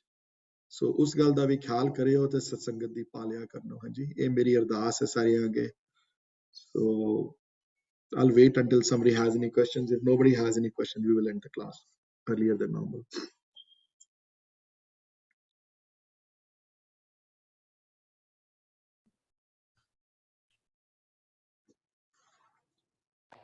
ਵੀਰ ਜੀ ਥੋੜਾ ਜਿਹਾ ਇਸ ਦੇ ਉੱਤੇ ਰੋਸ਼ਨੀ ਪਾਓਗੇ ਕਿ ਸੰਤ ਕਿਰਪਾਲ ਕਿਸ ਤਰ੍ਹਾਂ ਹੁੰਦੇ ਹਨ, ਮਤਲਬ ਸਾਡੇ ਕਿਹੜੇ ਗੁਣਾਂ ਨੂੰ ਤੁਹਾਡੇ ਦੈਵਿਕ ਜਦੋਂ ਦੈਵਿਕ ਗੁਣਾਂ ਨੂੰ ਦੇਖ ਕੇ ਸੰਤ ਕਿਰਪਾਲ ਹੋ ਜਾਂਦੇ ਹਨ। ਜੇ ਤੁਹਾਡੇ ਅੱਗੇ ਤੋਂ ਸੱਚੀ ਪਛਤਾਵਾ ਹੋਵੇ ਕਿਸੇ ਦੇ ਮਨ ਵਿੱਚ, ਤੇ ਫਿਰ ਬੰਦਾ ਫਿਰ ਜਿਹੜਾ ਹੈ ਉਹ ਫਿਰ ਹੋ ਜਾਂਦਾ ਉੱਥੇ। ਫਿਰ ਡੈਫੀਨਿਟਲੀ ਆ, ਜਦੋਂ ਸੱਚੀ ਪਛਤਾਵਾ ਤੁਹਾਡੇ ਮਨ ਵਿੱਚ ਆਏ ਜਦੋਂ, ਤੇ ਫਿਰ ਡੈਫੀਨਿਟਲੀ ਫਰਕ ਪੈਂਦਾ ਹੈ। ਜੋ ਸੱਚੀ ਤੁਹਾਡੇ ਉਹ ਜਾਣ ਲੈਂਦੇ ਹਨ ਸੰਤ ਜਨ, ਉਹ ਪਛਾਣਦੇ ਹਨ ਕੌਣ ਕਿਹੜਾ ਮੂੰਹੋਂ ਬੋਲਦਾ ਹੈ ਤੇ ਕਿਹੜਾ ਅਸਲੀ ਹੈ ਬੰਦਾ। ਉਹ ਜਾਣਦੇ ਹਨ ਕਿਰਪਾਲੂ, ਉਹ ਵੱਡੇ ਹਨ ਬੜੇ। ਇਸ ਵਾਸਤੇ ਉਹਨਾਂ ਨੂੰ ਪਤਾ ਹੈ ਕਦਮ ਕਰਨਾ ਹੈ ਤੁਹਾਡੇ ਮਨ ਦੀ ਅਵਸਥਾ, ਕਿਹੜੇ ਸੱਚੇ ਤੇ ਕਿਹੜੇ ਝੂਠੇ ਨੂੰ ਜਾਣਦੇ ਨੇ ਇਸ ਗੱਲ। ਸੁਰਿੰਦਰ ਜੀ, ਇੱਕ ਸਵਾਲ ਮੈਂ ਪੁੱਛਣਾ, ਥੋੜਾ ਫਰਕ ਹੈ, ਜੇ ਤੁਸੀਂ ਮੈਨੂੰ ਉਹਦਾ ਜਵਾਬ ਦੇ ਦਿਓ ਤੇ। ਇੱਕ ਓਂਕਾਰ ਬੜਾ ਕਲੀਅਰ ਹੈ ਨਾ ਕਿ ਰੱਬ ਹਰ ਕਿਸੇ ਵਿੱਚ ਹੀ ਇਜ਼ ਪ੍ਰੋਵਾਈਡਿੰਗ ਐਵਰੀਵੇਅਰ। ਜੇ ਕੋਈ ਬੱਚਾ ਤੁਹਾਨੂੰ ਪੁੱਛਦਾ ਸੀ ਇਹ ਵੀ ਹਮੇਸ਼ਾ ਹੈ ਵੀ ਹੈ ਤੇ ਕਹਿੰਦੇ ਨਹੀਂ ਆ ਕਿ ਰੱਬ ਨੂੰ ਆਪਣੇ ਅੰਦਰ ਦੇਖੋ, ਬਾਹਰ ਨਾ ਲੱਭੋ। ਜੇ ਕੋਈ ਬੱਚਾ ਪੁੱਛਦਾ ਹੈ ਕਿ ਜੇ ਮੇਰੇ ਅੰਦਰ ਰੱਬ ਹੈ ਤੇ ਜਿਹੜਾ ਕੋਈ ਮਰਡਰ ਕਰ ਰਿਹਾ ਹੈ, ਲੋਕਾਂ ਨੂੰ ਸਤਾ ਰਿਹਾ ਹੈ, ਤੇ ਉਹਦੇ ਅੰਦਰ ਵੀ ਰੱਬ ਹੈ, ਤੇ ਫਿਰ ਉਹ ਕਿਵੇਂ ਇੰਜ ਤੇ ਕੰਮ ਕਰ ਸਕਦਾ ਹੈ? ਕੀ ਕਹੋਗੇ? I'll address this issue next week though, or something. Let's focus on the topic ਜਿਹੜਾ ਅੱਜ ਡਿਸਕਸ ਕੀਤਾ ਹੈ ਪਹਿਲੇ। ਚਲੋ ਠੀਕ ਹੈ ਨਾ, ਫਿਰ ਮੈਂ ਅਗਲੀ ਵਾਰੀ ਫਿਰ ਟੌਪਿਕ ਬਦਲਣਾ ਨਹੀਂ, that becomes a whole different issue then. ਹਾਂ ਠੀਕ ਹੈ। ਜਿਹੜਾ ਅੱਜ ਜੋ ਡਿਸਕਸ ਕੀਤਾ, let's focus on what we discussed today. ਉਹਦੇ ਉੱਤੇ ਕੋਈ ਕੁਐਸਚਨ ਹੋਵੇ ਜਾਂ ਕੋਈ ਡਾਊਟ ਹੋਵੇ ਤਾਂ ਮੈਨੂੰ ਜ਼ਰੂਰ ਪੁੱਛੋ। I'll give another minute or two। ਹਾਂਜੀ, ਉਹ ਜੇ ਸਾਰੀ ਚੀਜ਼ crystal clear ਹੈ, then nothing like it, then all we got to do is just follow it now. Vijay, I was just going to say the same thing. It's as clear as mud. Until you go back and listen to it again and really think about it and see how you're going to use it or how it applies, nothing, all of this is just a waste of an hour, right? So I'm not saying you wasted time. I'm saying if we as listeners don't go back and really think about this and listen to it again, forget it, right? Like you have said so many big things that you need to go listen to this again. Yeah, you're right. Kei mari repetition is the key hai, bar. But repetition is a key in life in general, ਜਿਹੜੀ ਚੀਜ਼ ਵਿੱਚ ਨਿਪੁੰਨ ਹੁੰਦਾ ਬੰਦਾ, ਉਹਨੂੰ ਬਾਰ-ਬਾਰ ਉਸ ਚੀਜ਼ ਨੂੰ ਰਿਪੀਟ ਕਰਨਾ ਪੈਂਦਾ, ਇੱਕ ਵਾਰੀ ਕਰਨ ਨਾਲ ਨਹੀਂ ਹੁੰਦਾ। ਹੁਣ ਕੀਰਤਨ ਸਿੱਖਦੇ ਆ ਤੇ ਕਿੰਨੀ ਵਾਰੀ ਉਹ ਰੀਤ ਨੂੰ ਪ੍ਰੈਕਟਿਸ ਕਰਦੇ ਆ, ਕੋਈ ਹਿਸਾਬ ਨਹੀਂ। ਕਰ ਕਰਕੇ ਫਿਰ ਉਹ ਬੰਦਾ ਬੋਲਦਾ ਕਿ ਹਾਂ ਹੁਣ ਠੀਕ ਹੋ ਰਿਹਾ ਥੋੜਾ। ਹਰ ਚੀਜ਼ ਵਿੱਚ ਉਹੀ ਹੈ ਸੇਮ। ਡਾਕਟਰ ਹਨ, ਪ੍ਰੈਕਟਿਸ ਕਰਦੇ ਹਨ, ਜਦੋਂ ਪਹਿਲੇ ਸਾਲ ਦੀ practice and the 25th year of practice ਜ਼ਮੀਨ ਅਸਮਾਨ ਦਾ ਫਰਕ ਹੈ। ਸੋ ਹਰ ਚੀਜ਼ ਵਿੱਚ ਹੈ, ਲਾਈਫ ਦੀ ਹਰ ਇੱਕ ਐਸਪੈਕਟ ਵਿੱਚ ਉਹ ਚੀਜ਼ ਜਿਹੜੀ ਹੈ, ਉਹ ਤੁਸੀਂ ਉਹਨੂੰ ਬਾਰ-ਬਾਰ ਕਰ ਕਰਕੇ ਬੰਦਾ ਫਿਰ ਬਿਹਤਰ ਹੋ ਜਾਂਦਾ ਉਸ ਤੋਂ। ਐਬਸੋਲੂਟਲੀ ਜੋ ਇਹਨਾਂ ਵੀਰ ਜੀ ਨੇ ਕਿਹਾ ਬਿਲਕੁਲ ਠੀਕ ਹੈ। ਬਿਲਕੁਲ ਠੀਕ। ਹਾਂਜੀ ਵੀਰ ਜੀ, ਇੱਕ ਵਾਰੀ ਨਾਲ ਨਹੀਂ ਗੱਲ ਹੁੰਦੀ। ਸ਼ੋਰ ਫੁੱਲਾ ਵੀ ਜੀ, ਤੁਹਾਡਾ ਕੁਐਸਚਨ? ਹਾਂਜੀ, ਕੇਵਲ ਮਨੁੱਖਾਂ ਦੇ ਇਕੱਠ ਨੂੰ ਸੰਗਤ ਨਹੀਂ ਕਹਿ ਸਕਦੇ, ਇਹਨੂੰ ਕਿਸ ਤਰ੍ਹਾਂ ਜਸਟੀਫਾਈ ਕਰਾਂਗੇ? ਆਮ ਸੌਰੀ, ਕੀ ਕਹਿੰਦੇ? ਕੇਵਲ ਮਨੁੱਖਾਂ ਦੇ ਇਕੱਠ ਨੂੰ ਸੰਗਤ ਨਹੀਂ ਕਹਿ ਸਕਦੇ, ਇਸ ਨੂੰ ਕਿਸ ਤਰ੍ਹਾਂ ਤੁਸੀਂ? ਮਤਲਬ ਕਿ ਕੇਵਲ ਮਨੁੱਖਾਂ ਦੇ ਇਕੱਠ ਨੂੰ ਸੰਗਤ ਨਹੀਂ ਕਹਿ ਸਕਦੇ, ਮਤਲਬ ਕਿ ਜ਼ਰੂਰੀ ਨਹੀਂ ਹੈ ਕਿ ਮੇਰੇ ਹਿਸਾਬ ਨਾਲ what that line means ਕਿ ਜ਼ਰੂਰੀ ਨਹੀਂ ਹੈ ਕਿ ਲਾਈਵ ਪਰਸਨ ਹੀ ਹੋਵੇ, ਸਿਰਫ ਮਨੁੱਖਾਂ ਦਾ ਇਕੱਠ ਹੋਵੇ ਤੇ ਸੰਗਤ ਹੁੰਦੀ ਹੈ। ਸੰਗਤ ਬਗੈਰ ਉਹਦੇ ਵੀ ਹੋ ਸਕਦੀ ਹੈ। ਸੋ ਜਿਹੜਾ ਬੰਦਾ 1 ਘੰਟਾ ਰੋਜ਼ ਸੰਧਿਆ ਪੜ੍ਹਨੀ ਸ਼ੁਰੂ ਕਰ ਦੇਵੇ ਭਾਈ ਸਾਹਿਬ ਭਾਈ ਵੀਰ ਸਿੰਘ ਹਰਾਂ ਦੀ, ਤੇ ਉੱਥੇ ਤੇ ਮਨੁੱਖਾਂ ਦਾ ਇਕੱਠ ਨਹੀਂ ਹੈ ਉੱਥੇ, ਤਾਂ ਉਹ ਵੀ ਸਤਸੰਗਤ ਹੈ ਜੀ। ਠੀਕ, ਥੈਂਕ ਯੂ। ਤੇ ਸੋ ਯਾ ਤੇ ਬਟ ਨਥਿੰਗ ਲਾਈਕ ਅਗਰ ਕੋਈ ਇਹੋ ਜਿਹਾ ਬੰਦਾ ਤੁਹਾਡੀ ਲਾਈਫ ਵਿੱਚ ਆ ਜਾਏ। ਕਈ ਵਾਰੀ मेरे लाइफ में जितने आए हैं उस फैमिली मेंबर्स हैं 1-2 एंड मेल घट एंड फीमेल ज्यादा हैं और तो इथों भी पता कि जेंडर फ्री है, कोई जेंडर का कोई मतलब नहीं है। और ਇਹਦੇ ਵਿੱਚੋਂ ਇੱਕ ਬੰਦਾ ਲਾਈਫ ਵਿੱਚ ਉਹ ਸਿੱਖ ਵੀ ਨਹੀਂ ਹੈ, ਉਸको ਜ਼ਰੂਰੀ ਨਹੀਂ ਹੈ ਕਿ ਕਿਸੇ ਪਾਰਟਿਕੂਲਰ ਰਿਲੀਜਨ ਨੂੰ ਬਿਲੋਂਗ ਕਰਦਾ ਹੋਵੇ, ਕੋਈ ਇਹੋ ਜਿਹੀ ਗੱਲ ਨਹੀਂ ਹੈ ਕੋਈ, ਸੋ ਉਹਨੂੰ ਪਿਆਰ ਕਰਨ ਵਾਲੇ ਬਹੁਤ ਹਨ। ਉਹਦਾ ਫੈਲਾਵ ਬਹੁਤ ਵੱਡਾ ਹੈ। ਉਹਨੂੰ ਪਿਆਰ ਕਰਨ ਵਾਲੇ ਹਰ ਜਾਤ ਵਿੱਚ, ਹਰ ਰੰਗ ਵਿੱਚ, ਹਰ ਰਿਲੀਜਨ ਚ ਮਿਲਣਗੇ ਤੁਹਾਨੂੰ। ਉਹਨੂੰ ਸੈਲਾਨ ਵਾਲੇ ਬੜੇ, ਮੈਂ ਔਰ ਤੁਸੀਂ ਨਹੀਂ ਕਰਾਂਗੇ ਉਹਨੂੰ ਕੋਈ ਫਰਕ ਨਹੀਂ ਪੈਣ ਵਾਲਾ। ਬਹੁਤ ਹੈ ਉਹਨੂੰ ਸੈਲਾਨ ਵਾਲੇ ਜਿਹੜੇ ਦਿਨ ਰਾਤ ਉਹਦੀ ਪੂਜਾ ਕਰਦੇ ਹਨ ਜਿਹੜੀ। ਸੋ ਉਹ ਬੇਅੰਤ ਹੈ, ਬਹੁਤ ਵੱਡਾ। ਉਹ ਕਿਸੇ ਹੱਦਾਂ ਵਿੱਚ ਨਹੀਂ, ਹੋ ਕਿਸੇ ਜੈਂਡਰ ਵਿੱਚ ਨਹੀਂ, ਕਿਸੇ ਪਾਰਟਿਕੂਲਰ ਰਿਲੀਜਨ ਵਿੱਚ ਨਹੀਂ ਹੈ, ਕਿਸੇ ਪਾਰਟਿਕੂਲਰ ਰੂਪ ਰੰਗ ਚ ਨਹੀਂ ਹੈ, ਕਿਸੇ ਪਾਰਟਿਕੂਲਰ ਜੈਂਡਰ ਵਿੱਚ ਨਹੀਂ ਹੈ। ਉਹ ਸੰਤ ਹਰ ਧਰਮ ਵਿੱਚ ਮੌਜੂਦ ਹੈ। ਇਹੋ ਜਿਹੇ ਬੰਦੇ ਹਰ ਜਗ੍ਹਾ ਹੈ। ਇਸਲਾਮ ਧਰਮ ਵਿੱਚ ਹੀ ਹੈ। ਤੇ ਜੇ ਨਾ ਹੁੰਦੇ ਤੇ ਮੀਆਂ ਮੀਰ ਲਾਹੌਰ ਤੋਂ ਚੱਲ ਕੇ ਨਾ ਆਉਂਦੇ ਅੰਮ੍ਰਿਤਸਰ ਨੀਂਹ ਰੱਖਣ ਵਾਸਤੇ, ਹੈ ਜੀ। ਹਰ ਧਰਮ ਵਿੱਚ ਹੈ। ਮੋਇਨੁਦੀਨ ਚਿਸ਼ਤੀ ਵਰਗੇ ਵੀ ਹੋਏ ਹਨ, ਨਿਜ਼ਾਮੁਦੀਨ ਵਰਗੇ ਵੀ ਹੋਏ ਹਨ। ਹਰ ਧਰਮ ਚ ਹਰ ਬੰਦੇ ਹੋਏ ਹਨ।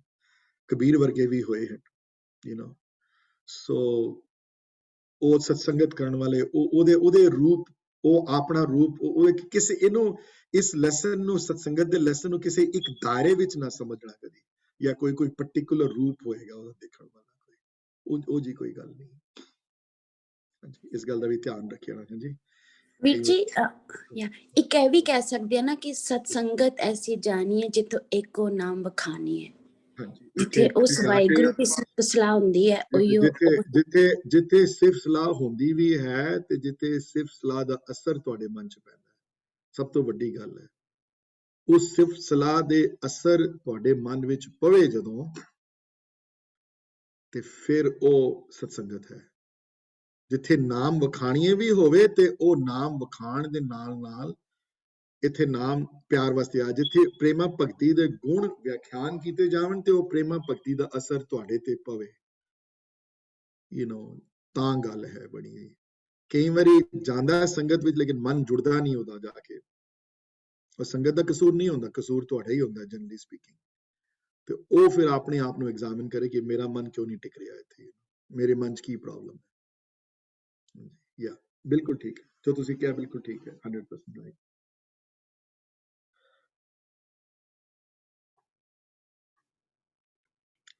I'm going to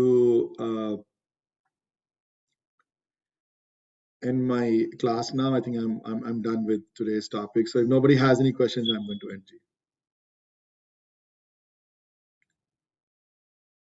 Okay, nobody has any questions. Ji, theek hai. Vaheguru Ji Khalsa, Vaheguru Ji Ki Fateh Ji. Everybody, thank you for coming, and we'll see everybody next Sunday. I'm going to stay here for the next couple of minutes, and then I'm going to take like a 10-15 minute break for the Kirtan class, and then we'll be back. Anji, I'm here for the next couple of minutes. Thank you, Ji. Thank you, Ji. Thank you, Ji. Thank you, Ji. Vaheguru Ji Ka Khalsa, Vaheguru Ji Ki Fateh. Thank you, Ji. Thank you, Ji. Thank you, Ji. Thank you.